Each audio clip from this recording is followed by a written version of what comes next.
Hello dear student, जय हिंद जय राजधानी। मैं डॉक्टर रमेश यादव, राजधानी एजुकेशन ग्रुप पचकोड़िया जोबनेर जयपुर से स्वागत करता हूं आप सभी का आज के स्पेशल प्रोग्राम में। और आज हमारे साथ है एक प्यारी सी बेटी जो छोटी नहीं मतलब बड़ी नहीं, बहुत बड़ी सफलता हासिल करके आई है। और आप पहले भी इस बिटिया से मिल चुके हैं। ये है रेखा चौधरी। और पहले हम आपसे रूबरू करा चुके हैं जब ये एक पहाड़ पे चढ़ के आई थी, और उससे भी बड़ी सफलता अभी इसने हासिल की है। तो आज हम लोग बहुत सारी बातें इससे करने वाले हैं। काफ़ी सारी बिटिया और भी काफ़ी सारी बेटियां बैठी है जिनके दिमाग में कई सारे सवाल चल रहे हैं, कई सारी बातें इनके दिमाग में चल रही है। तो किस तरह से इंसान सफल हो सकता है, और एक इंसान की सफलता कई लोगों के लिए प्रेरणा बनती है, कई लोगों के लिए मिसाल बनती है। तो ऐसी ही सफलता के साथ बिटिया मौजूद है। मैं चाहूँगा दर्शकों से अभिवादन करें बेटी रेखा चौधरी। जय Rajdhani sir, good morning all of you. My name is Rekha Chaudhary. मैं राजधानी स्कूल की 2018 की पास आउट हूँ। यही हॉस्टल था, यही स्कूल थी, यही मेरे सर थे। मैंने सर जब भी मोटिवेट करते थे मुझे, मैं बड़े मतलब आराम से सुनती थी और मैं उसको फॉलो भी करती थी। और मैं भी ये चाहती थी कि कोई दिन मैं भी एक इंडिया के लिए मिसाल बनूँ। उसी मतलब सोच को लेके मैंने मतलब सब कुछ किया। मेरा जेट में भी सिलेक्शन नहीं हुआ, लेकिन मेरे को उसकी कोई टेंशन नहीं थी। मुझे मेरा टारगेट पता था कि मुझे क्या करना है। और सर भी मोटिवेट वीडियो दिखाते थे, अरुणिमा सिन्हा के, बचेंद्री पाल के, और अदरवाइज IAS RS सबके, IPS वगैरह के। उनको देखी मेरे को अच्छी प्रेरणा मिलती थी और अच्छी मोटिवेट होती थी मैं। देखिए स्टूडेंट्स, मैंने कहा ना, जब एक बेटी कामयाब होती है तो वो कई लोगों के लिए मिसाल होती है, कई बच्चियों के लिए मिसाल होती है, हर व्यक्ति के लिए मिसाल होती है। तो कई सारी बातें हमें इनसे जाननी है, कई सारे क्वेश्चंस, बहुत सारे क्वेश्चंस इनको लेके हैं। तो सबसे पहले बेटी के मैं परिवार के बारे में जानना चाहूँगा। बेटा, घर में कौन कौन है और क्या क्या करते हैं परिवार वाले? थोड़ा सा परिवार के बारे में बताया, क्योंकि एक छोटा सा गाँव है, एक साली साखून के पास में, और उस गाँव से इतनी बड़ी एक इंडिया को रिप्रेजेंट करना एक बड़ी बात होती है। तो पहले मैं फैमिली बैकग्राउंड के बारे में जानना चाहूँगा। परिवार में कौन कौन है जो आपको सपोर्ट करते हैं, या कौन कौन पूरे परिवार के मेंबर्स हैं? मेरा गांव है साली, दूदू तहसील में आता है। छोटा सा गांव है, ज़्यादा मतलब व्यवस्था भी नहीं है कि मतलब हर चीज़ वहाँ गांव में रह के कर ले। अभी भी नहीं है। अभी भी नहीं है, अभी भी गाँव में वही थिंकिंग है। मैं एक्सप्लेन तो क्या करूँगी, सब जानते ही हैं गाँव की थिंकिंग क्या होती है। स्पेशली बेटियों को लेके तो बहुत ज़्यादा छोटी सोच होती है कि बेटी बाहर रहेगी, पता नहीं। तो सही करे हो आप, ऐसे गाँव से निकल के और इतनी बड़ी मिसाल। तो कंटिन्यू बेटा। तो मैं साली गांव से हूँ और मेरे पापा BSF में हैं पोस्टेड, मेरी दीदी दिल्ली पुलिस में है, भैया मेरा रेलवे में है, और मम्मी मेरी गृहिणी है, और छोटा भाई है जो अभी स्टडी कर रहा है। अच्छा, मम्मा घर में शायद मम्मा रहते हैं? मम्मा ओनली सिंगल रहती है। सारे मतलब जो भाई बहन और पापा बाहर रहते हैं। काफ़ी टाइम से मम्मा अकेली रहती है और गाय वैसे पालती है। वही किसान फैमिली से हूँ मैं भी। और मम्मी तो शायद पढ़ी लिखी भी ज़्यादा नहीं है? बिल्कुल पढ़ी लिखी नहीं है, बिल्कुल ही नहीं है। देखिए मैं बेटा, बहुत बड़ी बात होती है जब परिवार में कोई एक सक्सेस होते हैं तो बाकी सबके लिए मिसाल होते हैं। पापा आपके BSF में हैं, भैया और दीदी वगैरह सारे अच्छी पोस्ट पे हैं। तो किन लोगों ने ज़्यादा आपको मोटिवेट किया, या कौन आपके पूरे परिवार में है जिन्होंने कहा कि नहीं बेटा, आपको पढ़ना है, बाहर निकलना है, हॉस्टल में रहना है, और आपको सबसे ज़्यादा मुझे मोटिवेट दीदी करती थी, क्योंकि दीदी दिल्ली रहती थी और मैं हॉस्टल रहती थी। दीदी वीकली आ जाती थी मेरे पास में, और दीदी भी है ना रमेश जी सर की बहुत बड़ी फ़ैन है। थैंक यू बेटा। और अभी भी मैं आई थी ना, जब पहले दीदी से वीडियो कॉल कर रही थी तो दीदी ने बोला कि सर को मेरा पढ़ना बोलना। खूब सारा आशीर्वाद बेटी को। अगर वो इंटरव्यू देख रही हो तो बिटिया को बहुत सारा आशीर्वाद। अभी भी बिटिया की शादी हुई है। पूरे परिवार को हमारी शुभकामनाएं, राजधानी परिवार की ओर से बहुत सारी बधाइयाँ। और दीदी मोटिवेट करती थी बहुत ज़्यादा, और पापा भी ऐसे बोलते थे कि आप कुछ भी करो, मैं आपके सपोर्ट में हूँ। मम्मी तो जैसे दूध के पैसे भी आती थी ना, तो पापा से छुपा के बोली थी, ये रख ले, तू तेरे काम आएंगे। सही बात है। मम्मी एक भी कुछ भी पैसे होते थे मम्मी के पास, और मैं हॉस्टल आने वाली थी कल, मतलब ऐसे आती थी तो मम्मी मेरे को एक दिन पहले दे देती, इतने पैसे हैं, ये रख ले, तू तेरे काम आएंगे, तू खाना पीना अच्छे से रहना वहाँ पे। छोटी मोटी जो सेविंग होती थी वो भी मम्मी चुपके से बिटिया को दे देती थी।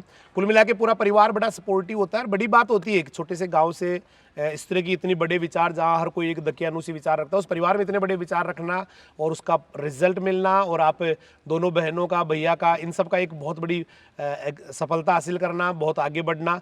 तो एक मैं उस परिवार को भी बहुत बहुत धन्यवाद दूंगा। और बाकी लोगों से भी ये कहूँगा कि बेटियां कतई कम नहीं होती है। मतलब उन पे आप बिलीव करें, उन पे विश्वास करें, और बहुत बेहतरीन कर सकती है, बहुत अच्छा कर सकती है, बहुत ज़बरदस्त कर सकती है। अब मेरा नेक्स्ट क्वेश्चन है, अभी हाल ही में जो सफलता आपने प्राप्त की है बेटा, जो गए हैं बड़ा एक बहुत सभी हर व्यक्ति के ज़ुबान पे है कि एक छोटे से गांव की बिटिया है और वो इतनी बड़ी सफलता, थोड़ा सा उसके बारे में बताएं, कौन सा अचीवमेंट था, वो कहाँ गए थे, कितना ऊँचा था, क्या क्या वहाँ पर परेशानी आई, क्या क्या उनमें दिक्कतें आई? मेरा 15 अक्टूबर को एनसीसी पचास बटालियन जयपुर से मेरा सिलेक्शन हुआ था। मैं एक कैडेट थी राजस्थान की, सिंगल कैडेट? सिंगल कैडेट जो मेरा सिलेक्शन हुआ था। उसके बाद जी में बेटा।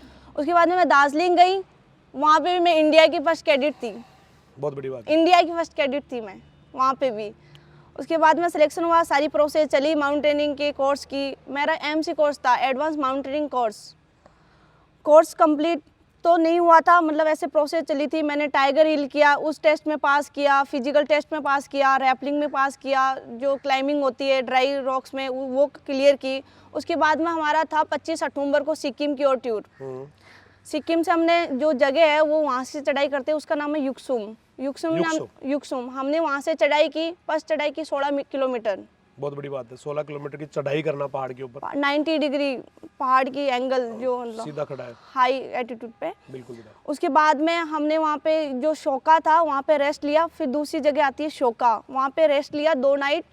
वहाँ पे मतलब क्लाइमेट को मतलब सारा कंडीशन वगैरह मतलब वहाँ पे वो सर्वाइव करवाए हमको, एक्लिमेटाइजेशन करवाया, मतलब दशानुकूलन करवाया, नए जलवायु के प्रति अभ्यस्त करवाया। वहाँ से फिर हमारी वहाँ से चढ़ाई हुई टेक्निकल 9 किलोमीटर। वहाँ जोंगरी हम पूछे, वहाँ जो थर्ड पैलेस था वो जोंगरी था। जोंगरी हम 16 किलोमीटर पहले चल गए, उसके बाद 9 किलोमीटर और चल गए। बहुत ज़्यादा टेक्निक था, बहुत ही ज़्यादा। 25 किलोमीटर चढ़ गए उस पहाड़ पे। उसके बाद में हमने वहाँ भी एक नाइट रुके, वहाँ से हमने बेस कैंप किया 13 किलोमीटर की चढ़ाई। बहुत बड़ी बात है। वहाँ से बेस कैंप में हमने 2 दिन वहाँ पे रहे, टेंट वेंट लगाए, फिश वगैरह करे। उसके बाद में हमने मतलब जो बेस कैंप था वो 14,500 फीट पे था। बहुत बड़ी बात।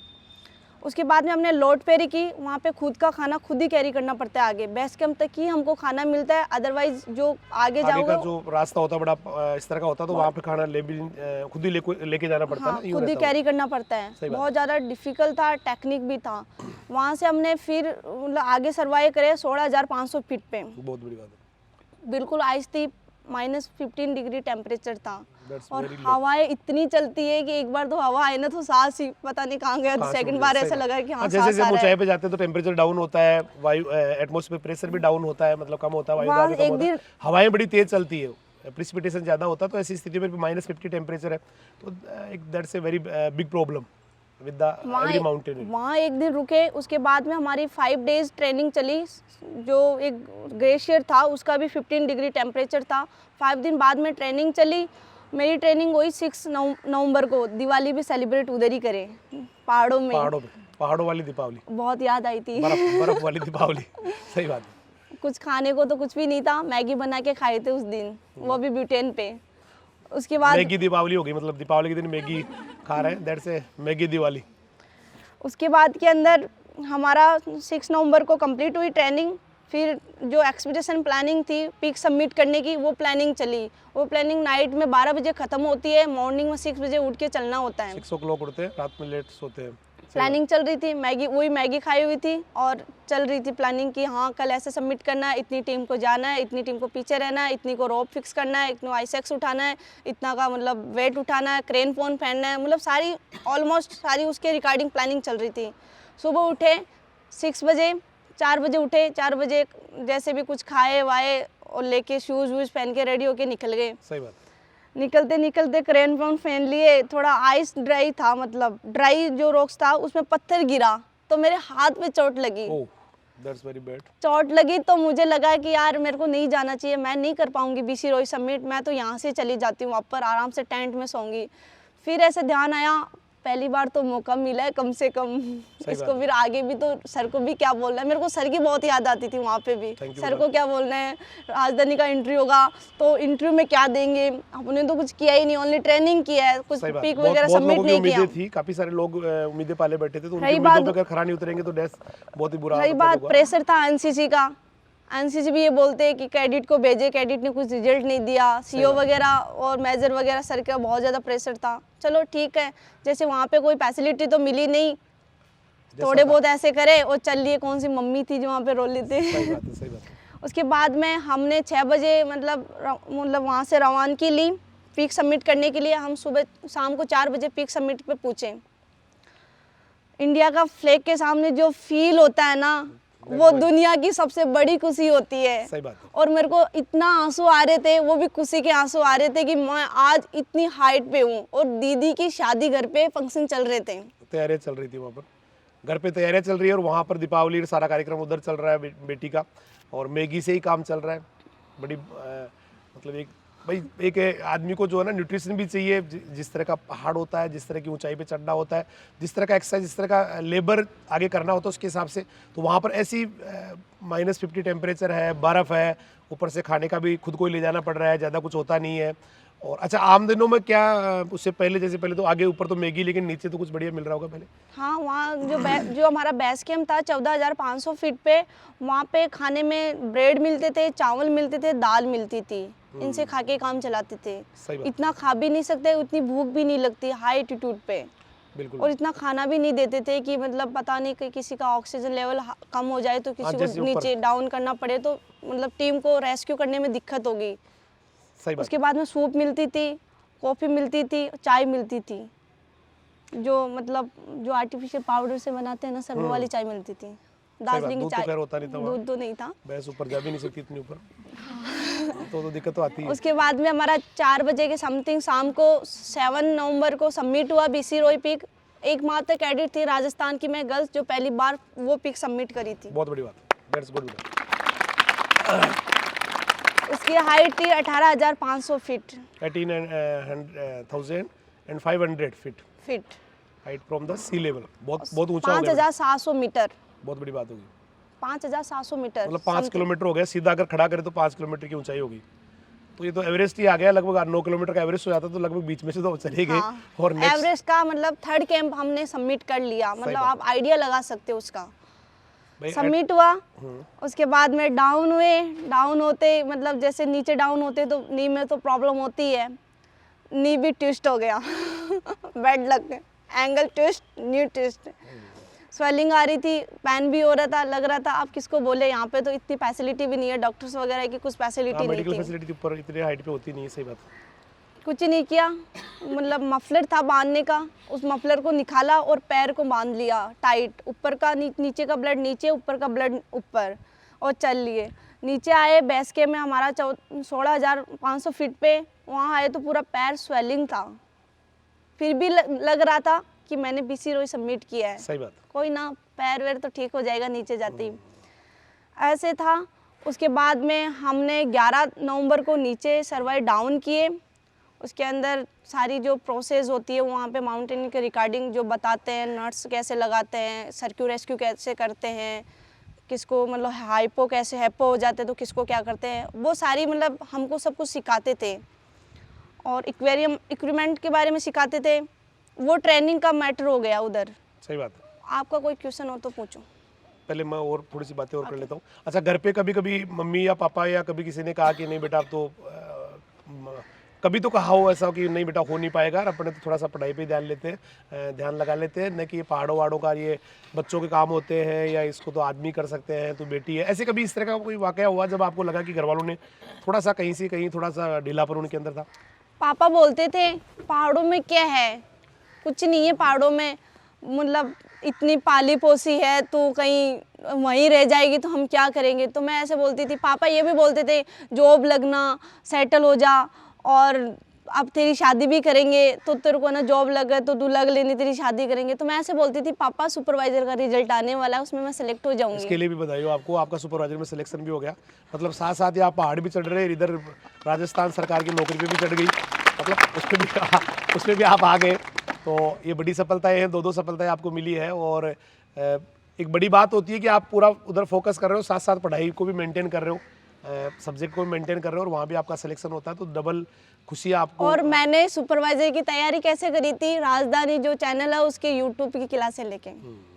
जो राजकुमार जी सर है ना, उनके एक बार फॉलो कर लेती थी। फर्स्ट क्लास हो गई, सेकंड क्लास हो गई, आज सर का लाइव ये चल रहा है, आज हेमंत सर ने ये पढ़ाया, आज जो वो सर एक और सर थे जो क्लास के अंदर, कन्हैयालाल जी सर है। मैं राजकुमार मतलब एनी टाइम में पढ़ती रहती थी सर की। जैसे मैं परेड के लिए भी जाती थी ना एनसीसी में, तो मेरे को 1 घंटा लगता है वहाँ जाने, तो मैं बस में सर का वीडियो चला के मतलब बैठ जाती थी, क्लासेस सुनती ले तो थी कम से कम, सही बात है, लिखती नहीं थी, रीड नहीं करती थी, सुनती थी। सही बात है, जहाँ पे लोग सीरियल देखते हैं, मूवी देखते हैं, मैं सर का वीडियो देखती थी। सही बात सर के दर्शन भी हो जाते थे उस टाइम और दिन भी बहुत अच्छा जाता था। थैंक यू बेटा। तो बहुत बड़ी बात होती है कि दो आप जो है ना सफलताएं साथ हासिल कर रही है। अच्छा, जब आपने वहाँ तो शायद नेटवर्क तो काम नहीं करता होगा जब आप ऊपर गए, लेकिन वापस आके जब सबसे पहले अपने पापा को फ़ोन या मम्मी को फ़ोन किया होगा, तो उनकी क्या प्रतिक्रिया थी उस समय जब आपने उनको बताया?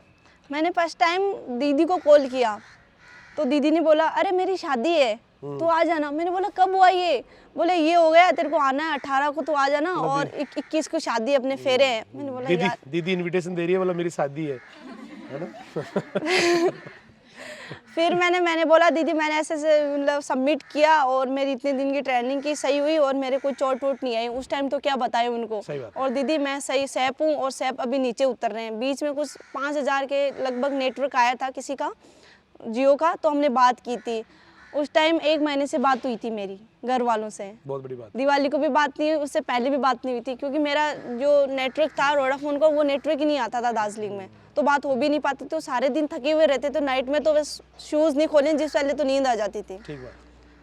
तो दीदी से बात हुई, दीदी बहुत खुश हुई। फिर बात के अंदर जैसे दार्जिलिंग पूछे तो किसी फ़ोन लेके पापा से बात की, तो पापा ने बोला अरे आपने सबमिट कर लिया? मैंने बोला हाँ पापा। बोले हाँ आ जाओ, आपके डीजे से वेलकम करेंगे। और वैसे किया भी था पापा ने। सही बात है। डीजे नहीं, मैं तो एक बहुत बड़ा पूरी दुनिया को डीजे बना के बजा दूं, इतनी बड़ी सफलता है। और अच्छा, उसके बाद में थोड़ा सा मैं चाहूँगा कि अब चूँकि आप अपनी जो सफलताएं हैं निरंतर उसको आगे से आगे ले जा रहे, तो नेक्स्ट प्लानिंग क्या है बेटा? आप क्या आगे चल रहा है आपके दिमाग में? नेक्स्ट प्लानिंग अभी जो साउथ का है वो एक 7 समिट पीक का है, वो 26 जनवरी को रिकॉर्ड बनाने का है। अभी मौका मिला तो, नहीं तो फाइनल एवरेस्ट क्लाइम करने का 2022 के अंदर। बहुत बड़ी बात है। एवरेस्ट फाइनल, हर एक जो माउंटेनियर या पर्वतारोही होता है उसके दिमाग में रहता है कि एक दिन मैं एवरेस्ट चढ़ूंगा, और वही दिमाग में आपके चल रहा है। अच्छा, कितने लोग थे जो टीम अभी गई है आपका जो समिट हुआ है, उसमें कितने लोग टोटल थे? इसमें 47 जो थे, उसमें 5 गर्ल्स थी। 47 में 5 बच्चियां थी, बाकी सारे जेंट्स थे। तो और अदर स्टेट की थी, कोई वहाँ गुजरात की, कोई आंध्रा की थी। राजस्थान से कितने लोग थे टोटल? मैं एक ही थी ओनली। अच्छा, बच्ची में एक ही थी, और जेंट्स में भी? जेंट्स में भी कोई नहीं था। अच्छा, राजस्थान से केवल आप एकमात्र थे। Yes sir. तो बहुत एक बड़ी सफलता होती है कि एक स्टेट से एक ही बिटिया है और वो इतने बड़े पहाड़ पे जो है चढ़ रही है। तो अब थोड़ा सा मैं जानना चाहूँगा कि जब आप राजधानी में पढ़े तो what was the experience about the राजधानी? कैसा एक्सपीरियंस रहा? कैसे हॉस्टल्स वगैरह का, स्कूल वगैरह का, टीचर्स का कैसे रहा बेटा? कैसा लगा आपको यहाँ पर? राजधानी में पढ़ने के बाद में ये लगा कि कुछ तो करना है, नहीं ऐसे भी मर गए ना तो जिंदगी में कोई याद नहीं रखेगा। सही बात है भाई, आते हैं दुनिया में चले जाते हैं। सर ने एक बात बोली कि जो होता है बच्चा, उसका जन्म नॉर्मल होता है, शादी भी नॉर्मल होती है, लेकिन उसका अंतिम संस्कार है ना बड़ा धूमधाम से होता है। अक्सर मैं कहता हूँ कि जीवन में 3 बार आदमी के टेंट लगता है। एक टेंट तब लगता है जब उसका जन्म होता है, उस समय उसकी खुद की बस की बात नहीं होती कितना बड़ा टेंट लगाना है। एक शादी के टाइम टेंट लगता है तो उसमें भी आदमी की बस की बात नहीं होती कितना बड़ा लगाना है, लेकिन एक टेंट इंसान खुद लगाता है और वो उसके कर्म और उसका जो व्यक्तित्व है, उसका जो उदारता है, उसका जो एक सोच है, उसके हिसाब से लगता है। और वो आदमी खुद डिसाइड करता है कितना बड़ा टेंट लगेगा, कितना बड़ा उसका फंक्शन होगा, कितना बड़ा, और वो होता है जब वो दुनिया से जा रहा होता है, वो आदमी के बस की बात होती है। अक्सर मैं कहता हूँ जन्म कहाँ हुआ है, किस समाज में, किस राष्ट्र में, किस तहसील में, किस गांव में या किस परिवार में हुआ है, ये हम डिसाइड नहीं कर सकते, लेकिन जीवन कैसा चलेगा ये तो आदमी खुद डिसाइड करता है। मृत्यु किस हालात में होगी, कैसी होगी, कितने लोग जो है ना उस मृत्यु में शामिल होंगे, कितने लोगों को इसका दुख होगा या कितने लोगों के आंखों में आंसू आएंगे, ये इंसान की बस की बात होती है। शायद कई बार मैं बच्चों से ये बात कहता हूँ और शायद वो बात आपके दिमाग में लग गई और आपने वो पूरी आज भी याद रख रखी कि सर ने कहा था कि जब जन्म होता है तो ये इस तरह से ये होता है। तो बहुत सर का ये मोटिवेट तो एनी टाइम याद रहता था। चलो हुआ बच्चा, जन्म हुआ, नॉर्मल हुआ, ठीक है। हमारे सर ऐसे बोलते थे काटेड हम नौसिरा करते हैं उसका, ये बात भी बोलते थे। दसोरन कह दो, जन्मोत्सव कह दो, इनके यहाँ उसको नौसेरा बोलते हैं। शादी भी नॉर्मल होती है, चलो टेंट लगा दिया, कर लिया जो फंक्शन हुआ, लेकिन उसका अंतिम संस्कार होता है ना वो बड़ा तगड़ा होना चाहिए। बैठक होती है या लोग आते हैं, वो बड़ा टेंट होना चाहिए, मतलब इतना बड़ा होना चाहिए कि पूरी दुनिया उसमें जो है ना आ जाए, या पूरी दुनिया उसके इस तरह का आदमी चाहे जैसा कर सकता है, फर्क नहीं पड़ता ना। मैंने कहा ना कहाँ हुआ है, कैसे हुआ, आपके पापा जी के पास क्या पैसा है, उनकी आर्थिक स्थिति कैसी है, वो कैसे है, घर वाले कैसे हैं, वो कितने सपोर्टिव है और नॉन सपोर्टिव, ये ज़्यादा मैटर नहीं रखता है। ज़्यादा मैटर ये रखता है कि आप कैसे अपने दिमाग को कैसे किस तरह से लेते हैं, आपके दिमाग में क्या चल रहा होता है, वही डिसाइड करता है आपका फ्यूचर, आपकी ज़िंदगी, आपका भविष्य। और तो हॉस्टल्स के बारे में क्या क्या एक्सपीरियंस रहा, एक क्वेश्चन था बेटा मेरा। हॉस्टल के बारे में ये है मेरा कि मतलब जो माहौल है ना, वो फैमिली की याद बिल्कुल नहीं आती इसमें। मतलब यही सब माँ मिल जाती है, दादाजी मिल जाते हैं, सर, आंटी जी और कल्पेश भैया थे, मेघना दी थी। मतलब ऐसा लगता ही नहीं है कि घर जाए हम। मेरा तो यही था और मैं घर जाती भी नहीं थी। सही बात है। और खाने में जो मन चाहो वो, आज बोलो कि मक्खन खाना है तो मक्खन ही मिलेगा, आज बोलो चाय पीना है तो चाय ही मिलेगी। अभी सारी जो बेटी नहीं सोच रही भाई हमें तो मिला ही नहीं कभी मक्खन, ये चुपके से ले लेती थी माँ से। और मतलब जो मतलब प्यार मिलता है ना, वो फैमिली से मतलब ज़्यादा ही मिलता है, कम मिलता ही नहीं है। सही बात। और सर मतलब अपनी मतलब जितनी गर्ल्स आती है ना, उनको अपनी बेटियों की जैसे मानते हैं। हमको भी ऐसे ही मानते थे, चांटे भी लगाते थे, लेकिन बाद में ऐसे बोलते थे चल ठीक है तो अब हाँ, फिर गले लगा लेते थे। हाँ तो हाथ पूछ भी लेते थे भाई सही तो है ना, ज़्यादा लगी तो नहीं। अभी कल परसों एक बिटिया को कह रहा था, मैंने कहा बेटा वो जो वहाँ पर जो डांट होती है ना, वो एक डायरेक्टर की डांट होती है, यहाँ जो प्यार या स्नेह होता है वो एक पापा वाला प्यार होता है। तो वो एक दोनों चीज़, दोनों भाई इंसान को सारी भूमिकाएं निभानी पड़ती है उसको जीवन में। न जाने हम सारे एक रंगमंच के खिलाड़ी हैं, सारे के सारे रंगमंच के खिलाड़ी। एक दुनिया एक नाटक ही है, एक रंगमंच ही है, वहाँ पे अलग अलग किरदार निभाने पड़ते हैं। कभी जो है ना हम बच्चे बन रहे होते हैं, कभी जो है घर के जो है ना एक जिम्मेदार आदमी बने होते हैं, कभी एक पिता बने होते हैं, कभी एक जो है ना दादा बने होते हैं। तो ये अलग अलग रोल हमें निभाने पड़ते हैं। जैसे कोई एक कलाकार होता है तो कभी वो किसी रामलीला में, कभी वो राम बनता है, कभी वो सीता, अगली रामलीला में वो सीता बन जाता है, कभी वो हनुमान जी बन जाता है, कभी रावण बन जाता है। तो इसी तरह से जीवन भी एक रंगमंच है और यहाँ पर हम लोगों को अलग अलग किरदार निभाने पड़ते हैं और सारे किरदारों के साथ न्याय करना एक इंसान की सफलता होती है। अगर हम एक किरदार के साथ न्याय नहीं कर पाते, मतलब एक अच्छे टीचर होते हैं और एक अच्छे पिता नहीं होते हैं, तो भी एक उसको मंझा हुआ कलाकार नहीं कहते हैं। तो वो एक पार्ट है जीवन का, जिसमें हम कभी क्या बन रहे होते हैं, कभी क्या बन रहे होते हैं, और सारे किरदारों को बेहतरीन निभाए एक अच्छे इंसान की पहचान होती है। तो ये तो नेचुरल है कि हॉस्टल की बात बता देती हूँ। मैं नॉर्थ में काफ़ी स्टेट घूम चुकी हूँ, हॉस्टल में रही हुई हूँ। वहाँ पे भी हॉस्टल ही मिलता था। सही बात। वहाँ पे किसी को कोई मतलब नहीं होता कि तुम खाना खाए, तुम नहीं खाए, तुम क्या खाना चाहते हो, तुमको फीवर हो रहा है, कुछ भी हो रहा है, कुछ भी नहीं पूछते। ऐसे सोचते हैं चलो ठीक है खा लेगी, अपने आप खाएगी। सही बात, भूख लगी तो अपने आप खा लेगी। लेकिन यहाँ पे आपको ऐसे खाना नहीं खाए, माँ को पता चल जाता है ना, तो माँ ऐसे बोली खाना क्यों नहीं खाई तो आज, ये बात और फिर सर को पता चलता है, सर भी ऊपर पूछ जाते हैं। सही बात होता ही बेटा, यही सर का ये प्यार तो बहुत, मतलब अभी भी ऐसे लगता है कि काश सारी जगह ऐसे हो। हमेशा ही बेटा खुद के बच्चे क्या कर रहे हैं मुझे नहीं पता होता था, लेकिन हॉस्टल के बच्चे कौन पढ़ रहे हैं, कौन नहीं पढ़ रहे हैं, कौन क्या कर रहे हैं, शुरू से ही पूरा एक एक बच्चे का ध्यान होता था। कहाँ कमी रह रही है ये भी पता होता था, कहाँ पता करते थे भाई कहाँ कमी रह रही है, कहाँ और सुधार हो सकता है। और अक्सर मैं बच्चों से सीधा क्लास में जाके मेरा पहला ये होता है बेटा कल की पढ़ाई में कोई क्वेश्चंस है, और खाने में भी कल जैसे कभी भी हम बैठते हो जब सारे हॉस्टल वाले, तो भाई आप क्या क्या प्रॉब्लम्स है, और बच्चों का भी बड़ा एक लगाव सा होता है, वो अपने पिता की तरह ही ट्रीट करते हैं। जब भी कोई छोटी सी बात होती है तुरंत आके बोल देते हैं सर ये प्रॉब्लम आ रही है, ये फला जो है ना बच्चा मुझे इस तरह से बोल रहा है, या फला टीचर्स जो है ना वो इस तरह से उनका व्यवहार या उनका व्यक्तित्व या उनका जो है ना थोड़ा सा उस पर आप थोड़ा सुधार और करवा दे तो ज़्यादा बढ़िया रहेगा। तो ये एक बहुत अच्छा परिवार वाला माहौल है और इससे रिजल्ट बनता है। आज मैं बता दूं आपको, आप बड़े हैरान होंगे कि सारी दुनिया की अगर आप इंस्टीट्यूट्स को देखें तो जो परसेंटेज सफलता का आज राजधानी का है, चाहे वो मतलब बड़ी नौकरी हो चाहे छोटी नौकरी हो, चाहे वो सुपरवाइजर हो चाहे वो कोई भी नौकरी हो, आज उसका जो रेशियो निकाले तो बहुत ज़्यादा आगे रहते हैं। आज कॉलेजेस में जाए तो बच्चे बहुत ज़्यादा एडवांस होते हैं, वहाँ बहुत इंटेलिजेंट होते हैं, क्योंकि कंसेप्चुअली क्लियरिटी जो है ना यहीं से करके चले जाते हैं। अभी 2-3 दिन पहले एक बिटिया आई MSc कर रही है, निकिता जांगीड़, वो बोल रही मुझे पढ़ने की जरूरत ही नहीं पड़ी, जो सर ने पढ़ाया वही आज तक चलता आ रहा है, मुझे तो वही पढ़ने पड़े जो सब्जेक्ट मेरे थे ही नहीं। बैसलाना की बिटिया है तो उसने कहा वही सब्जेक्ट पढ़ रही हूँ मैं, एग्रीकल्चर इंजीनियरिंग जो 12वीं में नहीं थी तो वही मुझे पढ़नी पड़ी है। एंटोमोलॉजी सर ने पढ़ाई थी, उसके अलावा कोई आया कोई टॉपिक आया तो वही पढ़ना पड़ा, बाकी तो सारे कंसेप्ट यहीं से क्लियर हो जाते हैं। तो ये एक बड़ा मजबूत बेस जब बच्चे लेके जाते हैं तो सफलता डेफिनेटली उनको बहुत मिलनी है, तो ज़्यादा उसमें कोई संशय नहीं होता। इसलिए आप बहुत अच्छा कर सकते हैं। मैं अक्सर एक ही बात कहता हूँ, दुनिया में आदमी जो है ना उसको कोई सफल होने से रोक सकता है, ना उसको कोई, आदमी खुद ही डिसाइड करता है अपनी सफलता या असफलता, उसके दिमाग में चलता है वो एक दिन पा लेता है। तो हॉस्टल के बारे में बिटिया बात कर रही थी, मैं बीच में फिर टोक दिया मैंने। जहाँ पे हम कुछ भी ऐसे बोलते हैं ना कि काश राजधानी का हॉस्टल होता, कम से वहाँ खाना तो ऊपर लेके आ जाती। सही बात है।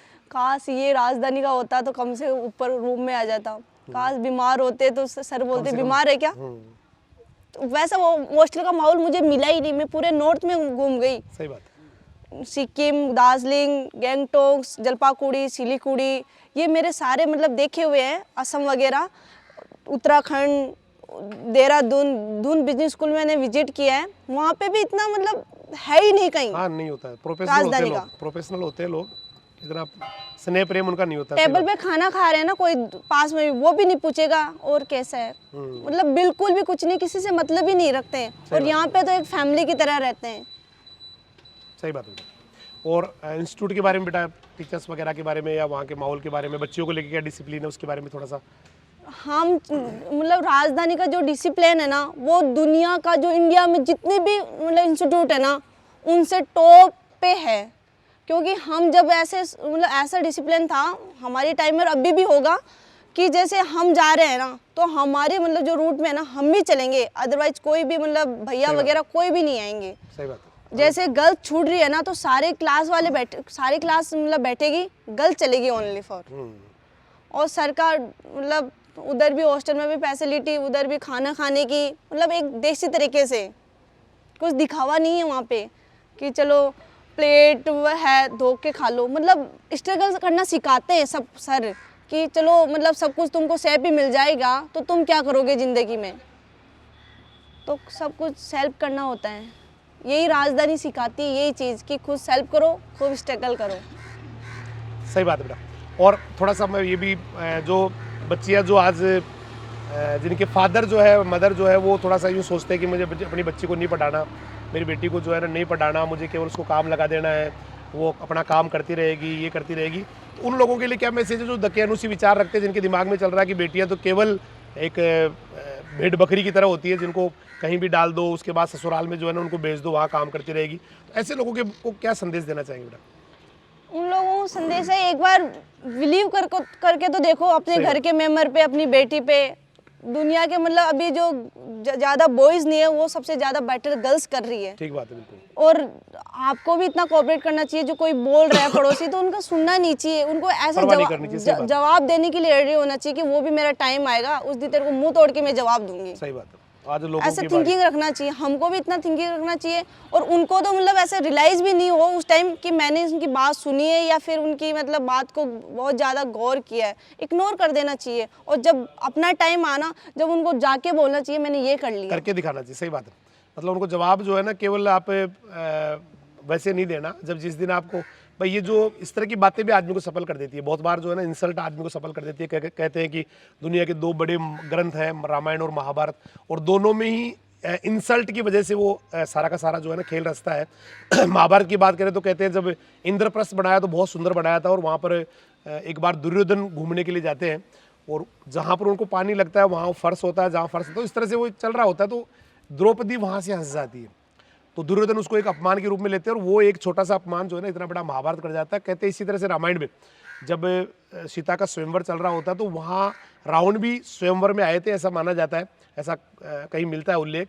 और जब वो भी धनुष को उठा नहीं पाए थे तो सीता कहीं से उनको दिख गई थी हंसती हुई। उसी समय उन्होंने दिमाग में बैठा लिया था कि हे सीते, आज जो तू हंस रही है, एक दिन बताऊंगा मैं रावण क्या होता है। तो कई बार ये अपमान जो होता है ना, लोग जो बातें करते हैं, ये है वहाँ है, बहुत बार जो बच्चियाँ तैयारी करती है, कहीं बाहर रहती है, तो उनके बारे में बहुत सारी गलत बातें की जाती है। लेकिन जब वो बच्चियाँ सफल होकर आती है तो वही लोग तालियां बजाते हैं। इसलिए मैं भी उन सभी गार्जियन से यही कहूँगा कि बेटियों पर विश्वास करें, उनको अच्छा माहौल जरूर अच्छा मिलना चाहिए। आपको जरूर उनकी केयर करनी चाहिए। कई बार थोड़ा सा भटकाव वाली उम्र होती है, कई बार बच्चियाँ या बच्चे जो इस स्टेज में होते हैं वो थोड़े भोले भी होते हैं। तो ऐसा माहौल मिले जहाँ उनका केयर हो रहा है, जहाँ उनका ध्यान रखा जा रहा है, तो वहाँ आराम से आप उन पर बिलीव करें। आप भी पूरा ध्यान रखें, पूरी उनके बारे में पूरी जानकारी रखें और आराम से पूरा विश्वास करते हुए उनको सफलता के मौके दें, क्योंकि आज बेटियां हिंदुस्तान के राष्ट्रपति प्रतिभा पाटिल जी, प्रधानमंत्री तो हमारे बहुत पहले इंदिरा गांधी जी, आज मुख्यमंत्री वसुंधरा जी, सारे, और इसके अलावा भी आज आईएएस देख लो, आरएएस देख लो, बहुत बड़े बड़े डिसीजन जो आज बहुत अच्छे वाले डिसीजन लेने वाले आईएएस, उनमें बहुत ज़्यादातर बेटियां ही मिलेंगी जो बहुत बोल्ड होती है, उनके डिसीजन बोल्ड होते हैं और वो हिंदुस्तान को बड़े आराम से ला रही है, हिंदुस्तान को बहुत आगे ले जाने में बहुत ज़्यादा प्रयास कर रही है। इसलिए सारे गार्जियंस अपनी तरफ से बेहतरीन करें, अपने बच्चे या बच्चियों को, उनको बराबर का अधिकार दे। बच्चा पढ़ना चाह रहा है, बच्ची पढ़नी चाह रही है, उनके अधिकारों को तोड़े नहीं। और आज बहुत सारे लोग भी हेल्प करने के लिए आगे आ रहे हैं, बहुत सारे इंस्टीट्यूट्स भी मदद कर रहे हैं, बहुत सारे सामाजिक संस्थाएं भी हेल्प कर रही है, जो बच्चों को और बच्चियों को जो जिनके पास ज़्यादा अच्छी व्यवस्थाएं नहीं है उनको मदद दे रही है। गवर्नमेंट भी बहुत प्रयास कर रही है। तो ऐसे इस समय में, क्योंकि हो सकता है आप जो गार्जियन है, हो सकता है आपने अच्छा नहीं किया, आप नहीं पढ़ पाए हो, लेकिन आपके बच्चे बच्ची आपको उलाना नहीं देंगे। लेकिन ये जो इस समय की जो पीढ़ी है, क्योंकि आज सारी फैसिलिटीज़ है, उस समय हो सकता था आपके टाइम में बढ़िया स्कूलें नहीं थी, आपके टाइम में जो है ना बढ़िया माहौल नहीं था, कोई मोटिवेशन नहीं था। लेकिन अगर ये बच्चे, इस जनरेशन के बच्चे अगर नहीं पढ़ पाएंगे या सफल नहीं हो पाएंगे या सक्सेस जो भी उनके सपने वो पूरे नहीं कर पाएंगे, तो आने वाली पीढ़ियाँ उनको वास्तव में बहुत बुरी तरह से देखेंगी, बहुत गालियाँ देंगी, बहुत एक ही मतलब हे दृश्य से देखेंगी कि ठीक है दादाजी नहीं पढ़ पाए, उनके परदादाजी भी नहीं पढ़ पाए, उस समय के हालात अलग थे। लेकिन जो आप है, आने वाली पीढ़ी आपसे कहेंगे, आप है, इन बच्चों से जो अभी के बच्चे इनको कहेंगे कि आप तो उस समय अच्छा कर सकते थे, अच्छा माहौल था, आपको पढ़ने के लिए भी सारी फैसिलिटीज़ थी, आपको हॉस्टल के लिए भी फैसिलिटीज़ दे रहे थे, तो उस समय आपने अच्छा क्यों नहीं किया? तो एक क्वेश्चन उनके लिए होगा। तो इसलिए ये जो पीढ़ी है, इनका सक्सेस होना ज़रूरी है हिंदुस्तान को आगे बढ़ने के लिए, देश को आगे बढ़ने के लिए। तो वाकई सारे गार्जियन एक बार ज़रूर सोचें, बच्चा हो या बच्ची हो, उनको पढ़ाई में कोई कसर नहीं छोड़े। कोई भेड़ बकरी नहीं है कि आपने कहीं बांध दिया, यहाँ से वहाँ बांध दिया, फिर ले जाके ससुराल में बांध दिया, ये नहीं। उनके भी सपने होते हैं, उनका भी एक जुनून होता है कि मुझे ज़िंदगी में कुछ करना है, मैं भी कुछ अपने पैरों पर खड़ा होकर दिखाऊँ, मैं भी दुनिया के लिए एक मिसाल बनूँ। तो उसमें आप बाधा बन के एक मतलब आपको कोई राइट नहीं बनता कि उसके लिए आप उसके बीच में रोड़ा बने या उसके बीच में बाधा बने, उसको आप आगे बढ़ने से रोके। आपका फ़र्ज़ है कि आप उनको आगे बढ़ाएं। आगे नहीं बढ़ा सकते तो कम से कम आप जो है ना उनको रोके तो नहीं, उनको जितना हो सके उनकी मदद करें। अच्छा बेटा, मैं थोड़ा सा ये भी जानना चाहूँगा कि जब आप पढ़ते थे तो उस समय थोड़ी आपके दिमाग में चल रहा था कि मुझे ये एवरेस्ट या इस तरह से जो पहाड़ पे जाना है, या अभी आगे जो नेक्स्ट आपका टारगेट है वो एवरेस्ट है, उस समय कभी पहाड़ों का चल रहा था या उस समय तो कुछ और ही दिमाग में चल रहा था? उस टाइम जब सर है ना अरुणिमा सिन्हा की वीडियो दिखाते थे कि वो विकलांग है, देखो उसने वो कर लिया। जी तो एक बहुत बड़ा एग्जाम्पल है पूरे हिंदुस्तान के लिए, पूरे वर्ल्ड के लिए कि और उनकी वजह से आज देखो, आज उनकी प्रेरणा से आज बेटी रेखा और काफ़ी सारे लोग जो है ना उनके, क्योंकि मैंने कहा ना आदमी के दिमाग में क्या चल रहा है वो ज़्यादा इंपॉर्टेंट होता है। तो बेटी जब सब वीडियो दिखाते थे तो सर ये बोलते थे ऐसा काम करना चाहिए जिसमें दुनिया ताली बजाए। सही बात। ऐसा करना चाहिए कि मतलब ऐसे अलग हटके होना चाहिए और मतलब ऐसे दुनिया याद करे कि एक बार तो अलविदा भी हो जाए ना इंसान का कि वो चला गया, फिर भी दुनिया उसको याद करे। तो मैंने सोचा कि मेरे को भी ऐसा करना है। तो फिर मेरे थोड़े थोड़े दिमाग में आते थे कि हाँ मेरे को भी एवरेस्ट क्लाइंब करना है, मैं भी कोशिश करूंगी। लेकिन उस टाइम इतना कोई सपोर्ट नहीं था, इतना कोई आइडियाज़ भी नहीं था, इतने मेरे पास में स्मार्टफोन भी नहीं थे। जब मेरे को 2018 में दीदी ने स्मार्टफोन दिया तो मैंने बोला कि दीदी यार मेरा एक सपना है, मैं आपके पास में शेयर करूँ? तो दीदी ने बोला हाँ यार मैं भी अरुणिमा सिन्हा की जैसे एवरेस्ट क्लाइंब करना चाहती हूँ। तो दीदी ने बोला हाँ। फिर मेरे को लगा कि दीदी ने हाँ बोल दिया, इतना आसान है क्या? तो दीदी मेरे को एक ही बात बोलती है, अरे पागल है क्या? तो पता है किसकी स्टूडेंट है? रमेश जी सर की स्टूडेंट है। सही बात है। वो सर कुछ भी कर सकते हैं ना, तो तू भी कुछ भी कर सकती है। वो सर 10 स्टूडेंट के साथ में स्कूल खड़ी करे ना और आज लाखों में मतलब स्टूडेंट निकाल दिए ना, तो तू तो कुछ भी कर सकती है, उनकी तो स्टूडेंट है तू। तो मैंने बोला हाँ दीदी ठीक है, चलो फिर आप इंस्टीट्यूट ट्राई करना कि वहाँ पे ट्रेनिंग वगैरह होती है। 2018 निकल गया था, 2019 के अंदर मेरे को दीदी ने बोला कि 5 इंडिया में इंस्टीट्यूट है, उसमें आप एडमिशन ले लो किसी में। तो मैंने बोला यार दीदी सीट नहीं है, इंडियन सीट नहीं है। दीदी ने बोला कोई बात नहीं, फॉरेनर सीट ले लेते हैं। मैंने 54,000 में फॉरेनर सीट ली। उस टाइम मेरी फ़ीस थी 1 मंथ की 13,000 रुपये। उसके मतलब जो फॉरेन कंट्री की सीट आती है, फॉरेनर आते हैं एडमिशन के लिए, मैंने उनकी फीस ज़्यादा होती है, मैंने वो पे किया था। सही बात है। ट्रेनिंग ख़त्म हुई, माउंटेनिंग का मेरा वो कैंप भी ख़त्म हुआ और मेरा कोर्स भी ख़त्म हुआ। मैंने पीक भी सबमिट की, रैनोक पीक जिसकी हाइट थी 16,500 फीट। उस समय वो था, सही बात, रैनोक किया था पहले वाला। रैनोक किया था, मेरे को अच्छा लगा कि यार बहुत अच्छा है, मतलब इतना गेम्स में खेलना इतना, और मेरी मतलब पहले भी स्पोर्ट्स में बहुत ज़्यादा इंटरेस्ट था। सही बात है। किया। फिर मैंने नेशनल खेला रग्बी के अंदर। फिर मैंने वहीं दार्जिलिंग के अंदर साइकिल एक्सपीडिशन किया। 75 आवर्स योगा किया मैंने, वहाँ का भी मैंने रिकॉर्ड बनाया। बहुत बड़ी बात। फिर मेरे को लगा कि मैं सर को तो याद कर लूँ, उनकी वीडियो देख देख के मैं इतनी मोटिवेट होती हूँ। फिर मैंने सर को अचानक सर के बर्थडे पे मैंने कॉल किया कि सर मैंने इतने अचीवमेंट किए और मैंने पहला उसके बाद जाने के बाद से पहली बार फ़ोन किया था। पहली बार ही फ़ोन किया था मैंने। सही बात। तो सर बोले अच्छा। फिर मैंने बोला सर मैंने राजधानी को भी है ना दार्जिलिंग में रिप्रेजेंट किया था, क्योंकि मैं 12th से निकलते ही गई थी। सही बात है। तो मेरे को सब बोलते थे कि अभी आप 12th ही की हो। मैंने बोला आप स्कूल के स्टूडेंट ही हो। मैंने बोला हाँ। कौन सी? मैंने बोला मेरी स्कूल ऐसी है जो राजस्थान में फर्स्ट है एग्रीकल्चर में, और मैं राजधानी से हूँ। मेरे को तो वो भी हंसते थे, वो भी ऐसे प्राउड फील करते थे, वो भी इंटरेस्ट लेते थे। अच्छा एग्रीकल्चर में क्या होता है? हमने बोला कि एग्रीकल्चर में ऐसे होता है। अच्छा। तो फिर वो भी बोलते थे हम हमारे बच्चों को भी एग्रीकल्चर दिलाएंगे। तो मैं बोलती थी हमारी राजधानी में आ जाना। सही बात है। आओ कभी राजधानी में। सही बात है। उसके बाद में कोर्स कंप्लीट हुआ 2019 में। फिर मेरा एवरेस्ट में सिलेक्शन हुआ, लेकिन कोरोना की वजह से पोस्टपोन चला, कैंसिल हो गया। फिर मेरे को कोई प्रॉब्लम नहीं हुई। मैंने सोचा एक गेट बंद हुआ, सेकंड गेट कहीं तो खुला होगा भगवान का। सही बात है। यही किया मैंने। सर का मोटिवेट तो साथ में रहता ही था। सर कहीं हार मानते हैं ना, तो मैं हार मानती हूँ, उनकी तो स्टूडेंट हूँ। उसके बाद में फिर मैंने सचिन पायलट जी को एप्लीकेशन लगाई मेरे को स्कॉलरशिप के लिए। फिर अशोक चांदना साहब को मतलब एप्लीकेशन लगाई। उन एप्लीकेशन का भी रिप्लाई आना बाकी है मेरा। ओनली एवरेस्ट की स्कॉलरशिप एवरेस्ट के लिए तो काफ़ी पैसा लगता है, तो वहाँ पर आप अपने गवर्नमेंट के लिए लिख रखा है गवर्नमेंट को लेटर, और जल्दी शायद उसका, क्योंकि जो बच्चे करना चाहते हैं उनके लिए गवर्नमेंट भी उनको सपोर्टिव होती है, काफ़ी सपोर्ट करती है। अब मैं थोड़ा सा बेटी है जो बाहर सामने बैठी है, एक बार मैं चाहूँगा एक बात मैं कहना चाहती हूँ, मेरे को चीज़ मार्केट में मैं लेती हूँ ना और वो मेरे को चीज़ नहीं मिलती, तो मैं सोचती हूँ 2 दुकानें आगे जा, तब भी मेरे को सर याद आते हैं। हिम्मत नहीं आनी चाहिए, चाहे 2 दुकान और कूद जाओ और मिलेगी, लेकिन वो चीज़ मिलेगी, लेकिन हिम्मत नहीं आनी चाहिए। मतलब सामान खरीदने में भी सर याद आ जाते हैं। सही बात। आपका क्वेश्चन कुछ? तो दीदी आप जब पहली बार हॉस्टल आए थे ना, मतलब 2 दिन आपका यहाँ पे एडजस्टमेंट नहीं हुआ होगा, तो आपने कैसे खुद को मोटिवेट किया हॉस्टल में? मैं फर्स्ट टाइम हॉस्टल आई थी यहाँ पे। उससे पहले मैं हॉस्टल में रही हुई थी, बंसल स्कूल में पढ़ती थी, और जो हॉस्टल में रहती थी वो हॉस्टल उनका नहीं था, मतलब प्राइवेट हॉस्टल था, जैसे पीजी टाइप में। तो उसमें इतनी फैसिलिटी नहीं थी, जैसे पूरे रूम में भी मतलब लाइट आती थी, नहीं आती थी, कुछ रूम में अंधेरा रहता था। तो मैं फर्स्ट टाइम आई थी तो मेरे को ऐसे लगा वाह कितना खुला खुला मिला है सब कुछ। तो मुझे तो ज़्यादा अच्छा लगा वहाँ से। तो मैं रूम देखी, मैंने बोला वाह यहाँ तो वो वैसे बेड भी है तो अच्छा लगेगा, मतलब ऊंचा सोना पड़ेगा, और इतना खुला। और फिर बाद में उधर विंडोज़ में देखते हैं तो बहुत अच्छा सीन दिखता है, मतलब खुला खुला है, बिल्कुल खुला। फिर स्कूल में विजिट किया तो लगा वाह यहाँ पे भी नीम के नीचे बैठ के पढ़ाई करनी पड़ेगी, मज़े आएंगे यहाँ तो मतलब बहुत ही अच्छा लगा। फर्स्ट टाइम हॉस्टल देखी थी ना, जब बहुत शानदार लगा। फर्स्ट टाइम सर से भी मिले थे, जब भी अच्छे लगा, वाह इतने अच्छे डायरेक्टर सर। कुल मिला के मतलब आप जब यहाँ रही तो यहाँ जाने का मन ही नहीं था। मन ही नहीं था, और सही भी है। कई बार हमें लगता है कि यार इतना घर जैसा, जैसे कई बार होता है हल्का फुल्का घर जैसा भाई मुझे महसूस नहीं हो रहा, लेकिन वो तब पता लगता है जब अगले हॉस्टल में जाते तो पता लगता है वो तो बहुत अच्छा हॉस्टल था, पहले वाला तो बहुत अच्छा था। या पहले कहीं रह के आते तो लगता है कि नहीं ये तो बहुत अच्छा है, यहाँ का व्यवस्था है, यहाँ का खाना रहना सारा बहुत अच्छा है।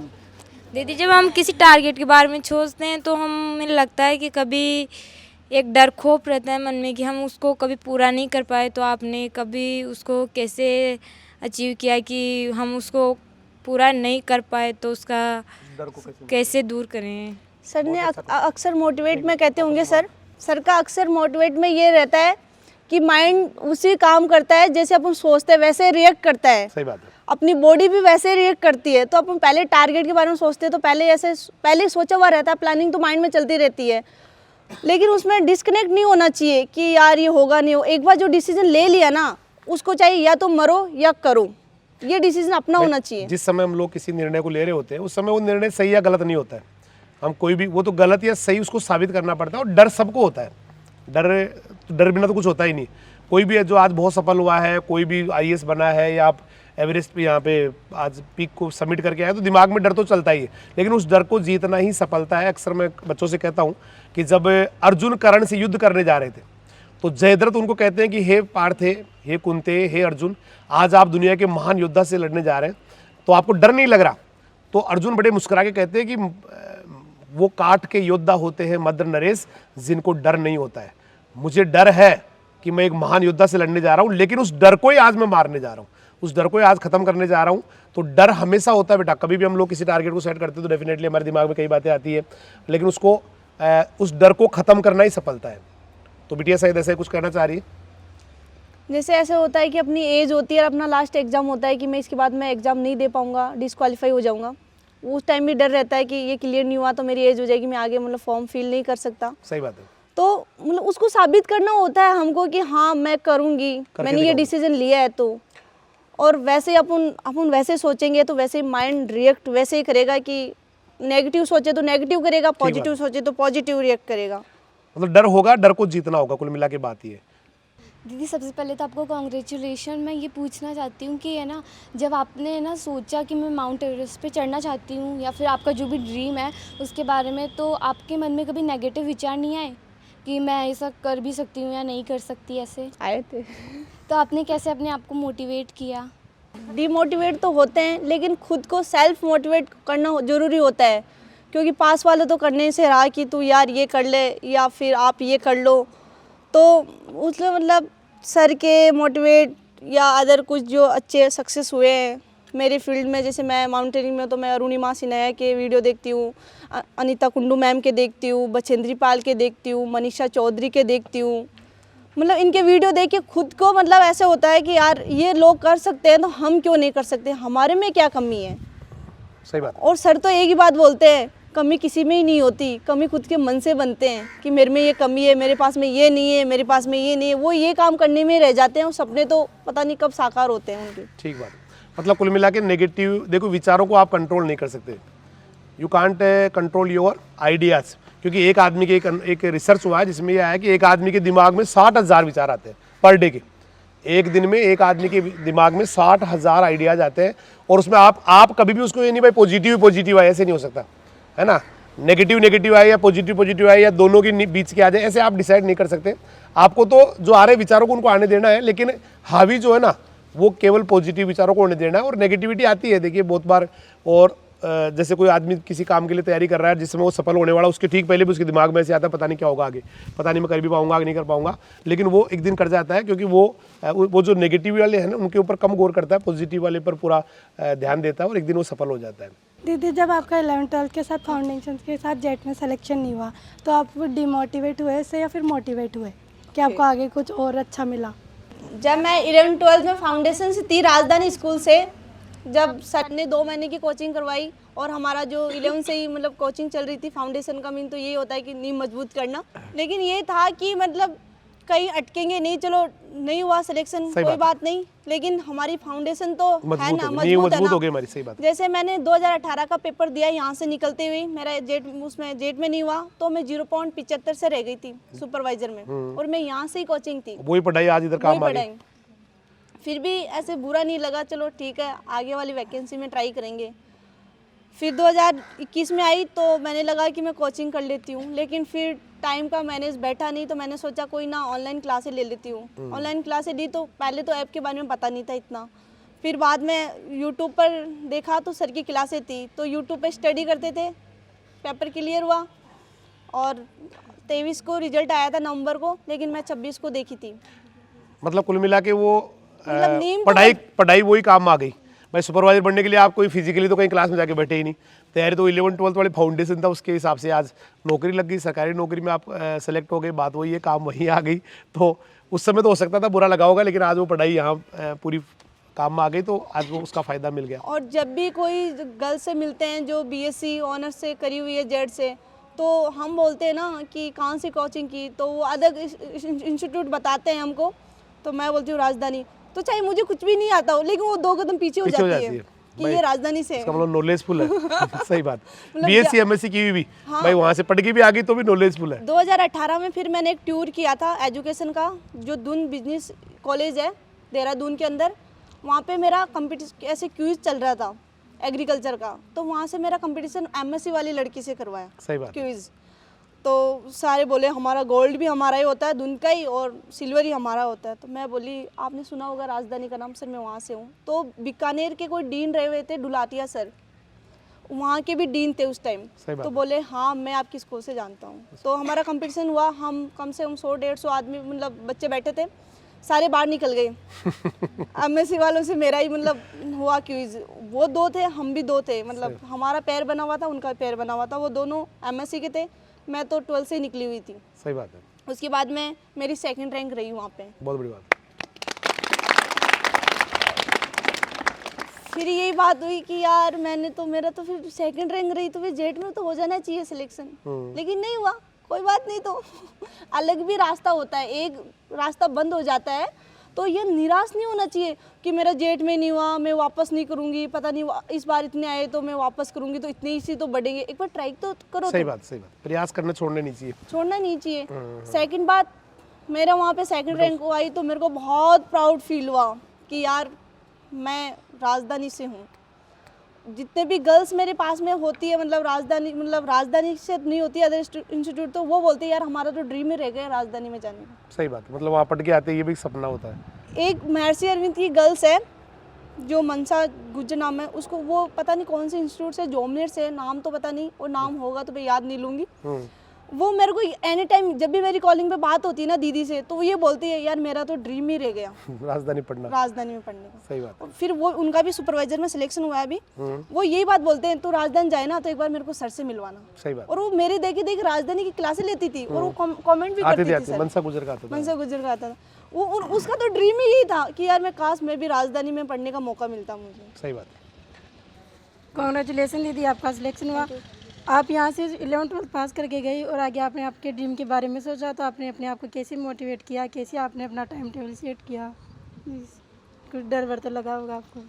टाइम मैनेजमेंट तो क्या करे, राजधानी के स्टूडेंट है तो वो तो टॉप पे जाना ही है, वो तो डेफिनेटली लिखा हुआ ही है हमारी स्ट्रीम में, तो पहले लिख दिया कि हम तो राजधानी के इंस्टीट्यूट मतलब राजधानी के स्टूडेंट हैं, तो रुकने वाले तो कहीं है ही नहीं।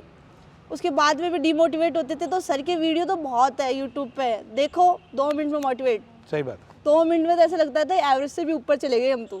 सेकंड बात, ऐसे डिमोटिवेट होती थी तो मैं दीदी के पास में कॉल करती, तो दीदी ने भी ये बात बोलती, अरे पागल है क्या तू, किसकी स्टूडेंट है, एक बार याद तो कर तू। तो मैं बोलती हाँ मेरे को याद ही नहीं। बोले रमेश जी सर की, अभी कॉल करूँ, बात कर ले सर से तू।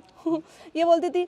फिर मोटिवेट होती थी, फिर चलता था प्रोसेस, चलता रहता था, फिर मोटिवेट होती थी, डिमोटिवेट होती थी, फिर सर के मोटिवेट, कभी किंजल सिंह प्रांजल सिंह की कहानी, कभी सर की द्रौपदी की कहानी, मतलब खूब मोटिवेट मतलब खूब यूट्यूब पे मैंने वीडियो देखा है। अभी भी मैंने मतलब फ़ोन में डाउनलोड करके रखती थी कि मेरे को मतलब वहाँ पे जो पिक सबमिट करने जाऊँगी वापस आऊँगी तो मेरे को ऐसे निराश होंगी मैं, तो सोलर से चार्ज करूँ फ़ोन को और सर के मोटिवेट चला के ईयरफोन लगा के देखने लग जाऊँ, थोड़े बहुत मोटिवेट हो जाऊँ। मतलब जब भी डिमोटिवेट हो तो एक तो मोटिवेशन वाला कहीं ना कहीं कोई सोर्स ढूंढ लेना चाहिए आदमी को, क्यों? हाँ सर। सही बात है। चलो बेटा, और कोई? तो दीदी हम छोटे छोटे टारगेट बनाते हैं, एक बड़ा टारगेट होता है उसके पीछे, तो उनको हम पूरा नहीं कर पाते। ऐसे क्या करें कि उनको पूरा भी, बड़े टारगेट के पीछे छोटे छोटे टारगेट को पूरा करें अपन। मेरा पूरा बड़ा टारगेट है, उसके पीछे भी एक छोटे छोटे टारगेट है, उनको पूरा नहीं कर पाती हूँ, टाइम का मैनेज नहीं कर पाती हूँ, उनका कैसे करूँ? छोटे छोटे टारगेट है तो आप छोटे छोटे स्टेप लेना स्टार्ट करो ना। टाइम का तो आप अपने अकॉर्डिंग टाइम बनाओ कि मेरे को इस टाइम में, इतने टाइम पीरियड में मेरे को ये काम करना है, इस टाइम पीरियड में काम ये करना है, तो वो आपके ऊपर है, आप किस में ज़्यादा टाइम वेस्ट कर रहे हो। चलो घर पे जाते हो, फ़ोन चला रहे हो, फ़ोन में भी क्या देख रहे हो, इसमें भी तो अपना टाइम मैनेज करोगे ना कि मैं फ़ोन में अच्छा देख रही हूँ, सीरियल देख रही हूँ, मूवी देख रही हूँ, गेम खेल रही हूँ, या फिर कोई गूगल पे अच्छी चीज़ सर्च कर रही हूँ, तो उसके अकॉर्डिंग भी तो आप टाइम मैनेज करते हो। तो इसमें भी आप जैसे अपने ड्रीम में, छोटे छोटे ड्रीम में अपना टाइम मैनेजमेंट नहीं कर पाते हो, तो उसमें आप छोटे छोटे स्टेप लो कि इतने टाइम पीरियड में मुझे ये करना है, इतने टाइम पीरियड में मुझे ये करना है, और इतने टाइम पीरियड में करना है तो मुझे करना ही है। उसमें आप लापरवाह मत हो कि चलो नहीं इतना है तो कर लूँगी, बाद में देख लूँगी, रैंक है चलो इतना पढ़ लूँ, इतना बाद में पढ़ लूँगी, अगले देख लूँगी, तो आपकी रैंक में अपने आप डाउन हो जाएगी आपकी रैंक। आप पहले ऑलरेडी मतलब तैयार हो इसके लिए कि मुझे उस टेस्ट में ये रैंक लानी है तो लानी है, और मैं अब से ही रेडी हूँ, तो अपना टारगेट जरूर कंप्लीट होगा आपका। भाई बेटा यूँ है, टारगेट तो बड़ा ही होता है, छोटे तो होते ही नहीं, छोटे तो उसके स्टेप्स होते हैं। मान लो आप भाई, आपको जैसे आज आपका मूड ड्रीम है कि मैं ICR में या जेट में जाऊँ या नीट में जाऊँ, IIT में जाऊँ, तो टारगेट तो वही है, उसी टारगेट के फिर आप टेस्ट दे रहे हो तो वो टारगेट थोड़ी, तो उसी के बड़े टारगेट के पार्ट है। उसको छोटे टारगेट क्यों कहते हो भाई, मैं छोटे छोटे पूरे नहीं कर पा रही हूँ या बड़े वो नहीं कर पा रहा हूँ। टारगेट तो एक ही है भाई, मुझे वहाँ जाना है बस। अब उसके लिए ये भाई टेस्ट देना है ना, और कोई तैयारी करना, वो तो उसके पार्ट है। तो उसके लिए तो प्रयास करो। टारगेट तो बड़े वाले के लिए छोटे छोटे, वो टारगेट थोड़ी छोटे वाले, तो उसके स्टेप्स कहो उनको आप, है ना, सीढ़ियाँ कहो। अब एवरेस्ट बड़ा टारगेट है, उसके लिए स्टेप है। ऐसा तो ये नहीं स्टेप्स है सारी, सही बात है। ऐसा तो नहीं कि डायरेक्ट मैं भाई एवरेस्ट चल जाऊंगी दो रास्ते तो है ही नहीं कि एक आपको एवरेस्ट वाला जो है टारगेट है, दूसरा आप जो है ना और कहीं जो है खेत में काम करने जा रहे हो भाई, वो भाई इस बार फसल लेऊंगा, ये तो है ही नहीं। टारगेट तो एक ही एवरेस्ट का, उसी के लिए आप छोटे छोटे पहाड़ चढ़ रहे हो। धीरे धीरे फिर आप बड़े वाले पे आ गए, फिर और बड़े वाले पे आ जाएंगे, यही चलता रहता है। तो आप स्टेप फॉलो करो, ना कि आप छोटे टारगेट कंप्लीट करो अपने। आप स्टेप फॉलो करो कि मेरे को इस टाइम में इतना सा जो मेरा स्टेप है ये कंप्लीट करना है, इस टाइम में मुझे ये कंप्लीट करना। टाइम अपने अकॉर्डिंग मैनेज करते हैं हम। सही बात। टाइम हमको मैनेज नहीं करता, हम मैनेज करते हैं टाइम को कि इस टाइम में मुझे ये करना है। ठीक बात।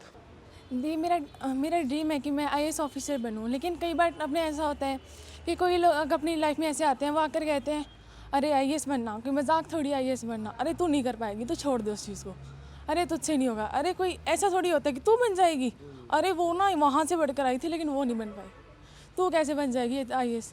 तो वो लोग अपने को बिल्कुल ऐसे डिमोटिवेट कर देते हैं। और फिर कई बार खुद को भी ऐसा लगता है कि यार हम भी तो एक नॉर्मल स्टूडेंट हैं, क्या पता हम कर पाएंगे, पता नहीं कर पाएंगे। ऐसा लगता है कि शायद कुछ नहीं होगा, तो छोड़ दे कुछ नॉर्मल। फिर कई बार ऐसा होता है घर वाले भी कहते हैं बस नॉर्मल जॉब कर लो, तुम्हारी शादी कर देंगे। तो अपने को उन चीज़ों को कैसे टॉलरेट करना चाहिए, कैसे उन चीज़ों को हैंडल करना चाहिए। उस टाइम हंस के बोलना चाहिए, हाँ यार मैं नहीं बन सकती, अब क्या करूँ, अब तू बता दे ट्रिक कैसे बनूँ। वो पढ़ के आई है वहाँ से, अच्छा उसके पास में जाऊँ मैं फिर पूछने के लिए कि तू कैसे नहीं बनी। पता नहीं वो तैयारी करने गई, उसका टाइम किस में वेस्ट करे हो, उसका तो हमको क्या पता। तो उनके बारे में तो सोचना ही नहीं कि वो बनी नहीं। हो सके वो मेहनत काफ़ी अच्छी करी लेकिन किस्मत नहीं साथ दी। हो सके वो पढ़ने गई थी, कुछ कारण उनका मतलब नहीं हुआ, वो भी हो सकता है। और जो लोग बोलते हैं ना अरे तू करेगी, तो उनको बोलना चाहिए भाई मैं नहीं करूँगी। बस अपने मन में रखना चाहिए वो चीज़ें। टाइम बताएगा कि मैं करूँगी या नहीं करूँगी, और वो टाइम बताएगा। उस टाइम सुनना चाहिए, नॉर्मल बिहेव करना चाहिए कि हाँ ठीक है नहीं बन सकते, अब क्या करें।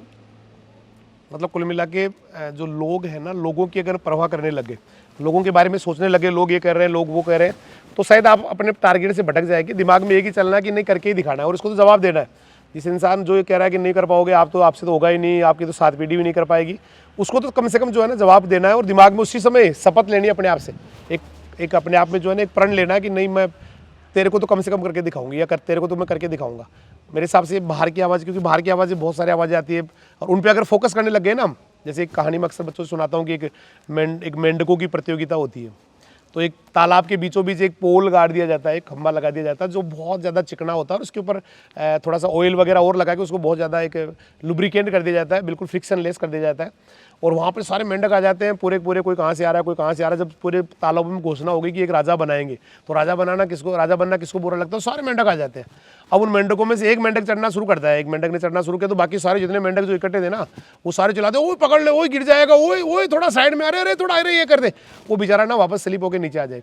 फिर दूसरे चढ़ना शुरू करे, तो मेंढकों की तो आदत होती है टर करने की, तो फिर से वही ओए थोड़ा ध्यान रखो, ओए पैर को, अरे ये ले, फिर वो बेचारा जो है ना स्लिप होकर नीचे आ जाए। ऐसे करते अब चूंकि सबको लगा कि शायद ये कोई प्रतियोगिता, इसको कोई जीतने वाला यहाँ बना ही नहीं है।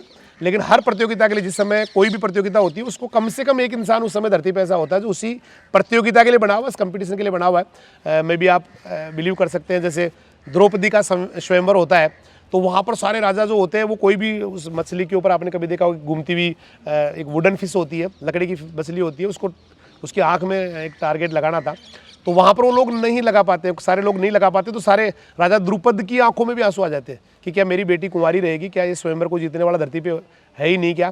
लेकिन एक्चुअली मैंने कहा ना, कोई ना कोई वहाँ होता है, उस दुनिया में होता है जो उस स्वयंवर के लिए बना है।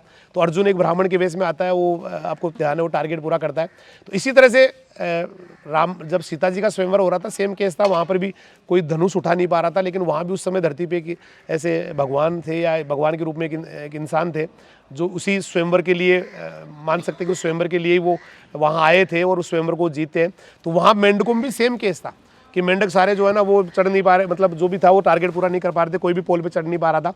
लेकिन एक मेंढक, चूंकि जीतना तो किसी को था वहाँ, एक मेंढक आता है, लास्ट का ही वो मेंढक होता है लगभग, और सारे मेंढक, वो भी जब चढ़ना शुरू करता है तो मेंढक तो अपनी, चूंकि उनकी नेचर होती है, उनकी आदत होता है, उनका स्वभाव होता है कि वो टर करेंगे, तो वो सारे मेंढक ना टर करते हैं, ओए पकड़ ले, ओए टेढ़ा हो जा, ओए ओए थोड़ा पैर को इधर रख, ओए ये कर वो कर वो कर, लेकिन वो मेंढक चढ़ जाता है। जब चढ़ने के बाद वो मेंढक वापस उतर के आता है तो सारे लोग उसके लिए तालियां बजाते हैं। नेचुरली कुछ पत्रकार भी वहाँ आ जाते हैं, उसका इंटरव्यू लेते हैं, बोला भाई यार आपने क्या खाया, क्या पहना, आपको किसने मोटिवेट किया, आपके घर में कौन कौन है, आपके माता पिता कौन है, कहाँ से आए हो, कौन से जोड़े के रहने वाले, तालाब के रहने वाले हो। नेचुरली इस तरह के क्वेश्चन आने ही थे। तो वो जब उसके बहुत सारे पत्रकार जब उससे पूछ रहे होते हैं तो उसके पास में उसका दोस्त खड़ा होता है, मेंढक का जो दूसरा मेंढक होता है, उसका फ्रेंड होता है। उस दूसरे फ्रेंड मेंढक ने कहा कि बोला भाई इधर आओ सारे पत्रकार, अपना जो माइक वाइक है वो इधर ले आओ, सारा का सारा जो कैमरे वगैरह इधर ले आओ, और इनसे बात मत करो, मेरे से बात करो। और आप किन से बात कर रहे हो, आप किन से पूछ रहे हो, ये आपके क्वेश्चनों का जवाब नहीं दे पाएंगे। एक्चुअली ये जन्मजात बहरे हैं, ये सुनते ही नहीं है। तो जब आप दूसरों की बातों का आपके दिमाग पे असर होना, क्योंकि लोगों का तो काम यही है, लोग तो आप कुछ करो तो भी आपको है ना वही उसको उसके दूसरे अर्थ निकाल लेते हैं, कुछ नहीं करो तो वो भी कहते हैं, मतलब उनका तो काम ही यही है। लेकिन आप उनकी बातों को सुन के अपने दिमाग में कितना ले रहे हो, उसके दिमाग में कितना जो है ना उसका असर हो रहा है, वो ज़्यादा इंपॉर्टेंट है। इसलिए मेरे हिसाब से तो जो लोग इस तरह की बातें करते हैं ना, उनकी बातें अनसुनी करके और अपने काम में लग जाना चाहिए, अपनी मेहनत में लग जाना चाहिए, अच्छा करते रहना चाहिए, मतलब लोगों के लिए बहरे बन जाना चाहिए। लोगों के लिए उनकी जो बातें हैं उनको, मैं ये नहीं कह रहा सुनना चाहिए, लेकिन उनको एज ए चैलेंज की नहीं, मैं तो अब तो तेरे को तो दिखाऊंगा, मैं तेरे को तो बताऊंगा कि मैं, होता है ना कई बार हम राह चलते हैं, हमारी माँ कह रही होती है पढ़ ले बेटा पढ़ ले, पापा कह रहे होते हैं पढ़ ले बेटा पढ़ ले, और एक सड़क पे चलता हुआ सड़क साहब लड़का वो बोल देता तू क्या कर लेगा, तू क्या कर लेगी, तू कुछ है ही नहीं, तू तेरी जिंदगी में कुछ कर ही नहीं पाएगी। तो वो उसको चैलेंज के रूप में लेना चाहिए, और यार तू तो मेरी माँ की बातों में भारी पड़ गया, मेरी माँ कहती थी लेकिन अब तो तेरे को मैं करके दिखाऊंगा या करके दिखाऊंगी। तो मेरे हिसाब से वो ज़्यादा अच्छा होता है। इसलिए लोगों की परवाह कतई नहीं करनी चाहिए, लोग क्या बातें करते हैं, लोगों का काम बातें करना है, अपने टारगेट पर पूरा फोकस करना चाहिए और आगे बढ़ते रहना चाहिए। जैसे दीदी अभी इन दीदी ने बोला कि कोई लोग बोलते हैं कि आप सक्सेस नहीं हो सकते, वैसे आप सक्सेस हुए थे, आपको भी लोगों ने बोला होगा तो आपने उनका अनसुना किया या? अभी मतलब 19 नवंबर को वेलकम हुआ था गांव में, जब ऐसे गांव के लोग ऐसे बोल रहे थे तो क्या करिए, पहाड़ तो चढ़ के आइए, क्या करके आइए। यही तो होता है ना, आप कुछ भी कर लो, लोगों को तो ये लगता है कुछ किया ही नहीं, मेरे साइड में खुद कुछ करते नहीं है, मेरे साइड में जाके बोल रहे हैं क्या करके आइए, पहाड़ तो करके आइए। अब उनको पूछो कि आपने कभी एक पत्थर के ऊपर भी चढ़ाई की है? मतलब लोग तो धोनी को भी राय देने लग जाते हैं कि यार बढ़िया नहीं किया तूने, उसको शॉट को ना ऐसे नहीं खेल के मैं तेरी जगह होता तो ज़्यादा बढ़िया खेल जाता, है ना। वो किसी को भी दे सकते हैं, वो मतलब लोगों का तो काम ही ऐसे है, लोगों को लगता है सारा काम इतना ईजी है, खुद मतलब कुछ नहीं कर पाए ज़िंदगी में। मतलब राय देने वालों को पूछो तूने ज़िंदगी कुछ किया, बोला नहीं, तो फिर तेरे को क्या अधिकार है भाई राय देने का? तेरे को किसने कह दिया? जब खुद करके दिखाना, पहले कुछ करके, एक छोटे से जो है ना, तो कोई छोटे से पहाड़ पे, एक 2 पत्थरों का पहाड़ है, उस पर चढ़ के दिखाना, तेरे को पता लग रहा है पहाड़ क्या होता है, तो कुछ है ना। तो वो एक नेचर होती है, ह्यूमन नेचर होती है, उनको लगता है सब कुछ ऐसे ही चलता है, ये बहुत ईजी काम है, और तो लोगों का काम वैसे ही। तो सुन के बोले हाँ भाई मैंने तो कुछ नहीं किया, बस बात खत्म। वो हम ज़्यादा उनसे क्यूज करेंगे तो और ज़्यादा डिस्कस करेंगे, अच्छा तूने किया क्या है, तो ये तो तू ये बता दे कि किया क्या है। सही बात है। हाँ हमने कुछ नहीं किया बस। दीदी कभी कभी हमें ना किसी काम में सफलता नहीं मिलती है, और हम ना उस समय ना ऐसे लोगों के डर से ना हमारे रास्ते चेंज करने लग जाते हैं, और क्योंकि उस समय हमारे जो हमारे साथ देने वाले भी होते हैं ना, वो लोग भी हमारे मतलब हौसला देने वाले होते हैं, वो भी हमारा साथ छोड़ देते हैं, तो उस समय हमें से टूट जाते हैं अंदर से। तो हम उस समय खुद को कैसे मोटिवेट करें? अपने ड्रीम में मतलब जो सोचते हैं उसमें सफलता नहीं होते हैं, फिर अपन ऐसे सोचते हैं कि यार मैं तो ये सुसाइड कर लूँ, या फिर अदरवाइज माइंड में क्वेश्चंस आते हैं। सुसाइड तो नहीं बोलना है मतलब क्वेश्चन तो आते हैं ना कि अब तो मैं मेरे मतलब सारे ड्रीम भी चेंज कर लूँ, मैं IAS बनने की जगह मैं तो राजस्थान पुलिस में सेट हो जाती हूँ, बस आराम से चलेगा सब कुछ, जॉब भी लग जाऊंगी और सब लोगों का शांत भी हो जाएंगे कि चलो जॉब तो लग गई ना कम। उसे अपने डिसीजन या अपने ड्रीम चेंज नहीं करना चाहिए, हट के रहना चाहिए उस पर कि हाँ मैं करूँगी, चाहे एक बार मुझे असफलता मिली, आगे आने वाले टाइम में मेरे को सफलता मिलेगी जरूर। एक्चुअली वो टाइम ही टर्निंग पॉइंट ही उसी को कहते हैं, जब सारे लोग साथ छोड़ जाते हैं, मतलब सारे जो हौसला देने वाले वीर, सारे परिवार वाले वीर, सब कहते थे अब कुछ नहीं हो सकता भाई, कुछ और ही कर ले, कुछ तेरे बस की बात नहीं। उस समय आप क्या डिसीजन लेते हैं? उस समय आपका निर्णय क्या होता है? उस समय आप अपने आप को कैसे, किस दिशा में डायरेक्शन देते हैं? मतलब आप हार मान जाते तो आप हार गए उसी समय, और आपने कहा कि नहीं एक ट्राई और करूंगा, मैं तो सारे छोड़ जाने, तो सारे घर वाले सब मना कर रहे हैं, लेकिन जैसे तैसे करके मैं तो अपना पेट भर के एक बार तो एक ट्राई तो और मारूंगा।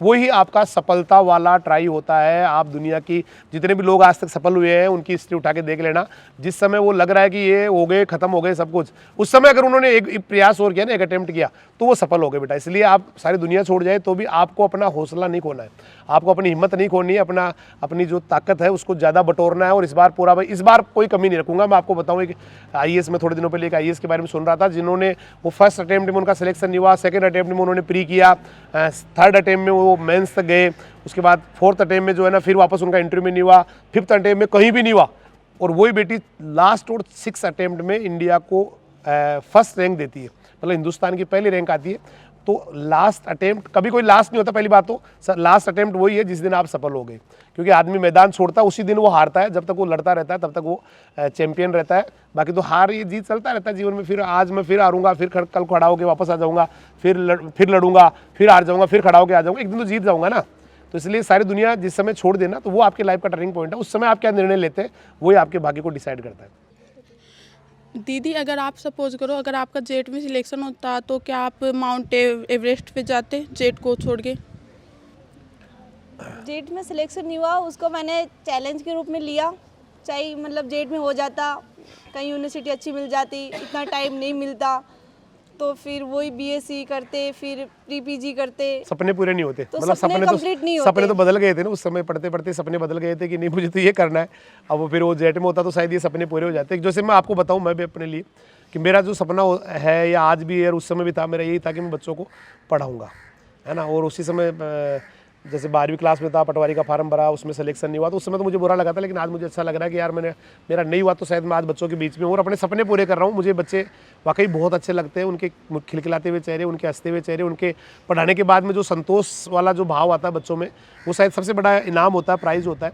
तो शायद आपके भी यही था कि नहीं, मुझे उस समय दिमाग में हो गया था, अरुणिमा सिन्हा को ज़्यादा ही दिमाग में आ गई थी, वो दिमाग में उनका जुनून, उनकी सफलता आपके दिमाग में चढ़ गई थी। हाँ, तो वो उस समय हो गया था कि मुझे यही जाना है, तो भगवान को भी आपको उधर ही ले जाना था। तो उस समय शायद सिलेक्शन नहीं होना आपके लिए आज पॉजिटिव हो गया, एक वरदान बन गया, और आज आपकी पहचान, आपका जो काम है वो सारी दुनिया के सामने है। सफल भी आप, आज नौकरी की बात करें तो वहाँ भी आप एग्रीकल्चर सुपरवाइजर में आपका सिलेक्शन हो गया, आगे भी बहुत सारी अपॉर्चुनिटीज़ है एक माउंटेनरी के लिए। तो कुल मिला के वो उस समय नहीं होना आज काफ़ी पॉजिटिव हो गया। दीदी, आपको ना मतलब कभी डर नहीं लगा कि कुछ हो गया तो मेरे को? डर तो लगा ही था कि मतलब जैसे दार्जिलिंग जाएंगे, सिक्किम जाएंगे, वहाँ के लोगों के कैसा बिहेवियर होता होगा, कैसे लैंग्वेज होती है, कैसे उनका खान पीन होता है, कैसे मतलब मैनेज करना होता है। तो उस तो टाइम के अकॉर्डिंग मैनेज हो ही जाता है। डर भी लगता है, लेकिन डर को ही जीतना, मतलब अपने आप पे बिलीव करना कि नहीं मैं सक्षम हूँ, मैं अच्छा कर लूँगी, और मैं हर परिस्थिति से निपटने के लिए तैयार हूँ। मैं किसी को भी जवाब दे सकती हूँ, किसी को भी जो है ना हरा सकती हूँ। एक जुनून आदमी में जज्बा होता है तो अच्छा कर जाता है। और बेटियों के लिए अपॉर्चुनिटीज़ है, डर नहीं, एक विश्वास अपने आप पे होना चाहिए। एक माता पिता के जो अरमान है उनको तोड़ने का जो है ना डर होना चाहिए, उनको जो है ना बनाए रखने का एक विश्वास अपने आप में होना चाहिए, तो आदमी अच्छा कर जाता है। डरने वाली इसमें कोई वो है नहीं। पूरा इंडिया, पूरी दुनिया सेफ आज तो बहुत ज़्यादा जागरूकता है, और स्पेशली जब बाहर के जब बात करें हम, कई सारे जो स्टेट्स हैं वहाँ तो बच्चियों के लिए बहुत ज़्यादा इज्जत है, बहुत ज़्यादा एक मान सम्मान है, एक बहुत अच्छा जो है ना दिमाग में रहता है।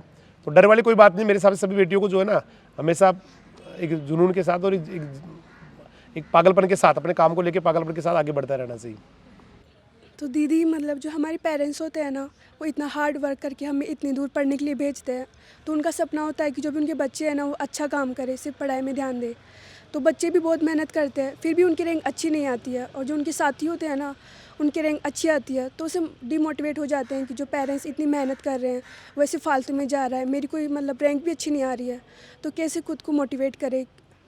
एक्चुअली ये तो क्वेश्चन ही मेरे लिए है, मुझे पता है ये क्वेश्चन, क्योंकि सही बात है, माता पिता बहुत मेहनत करते हैं। वो एक ही ड्रेस में 2-2 साल निकाल देते हैं, या 1-2 ड्रेस होती है।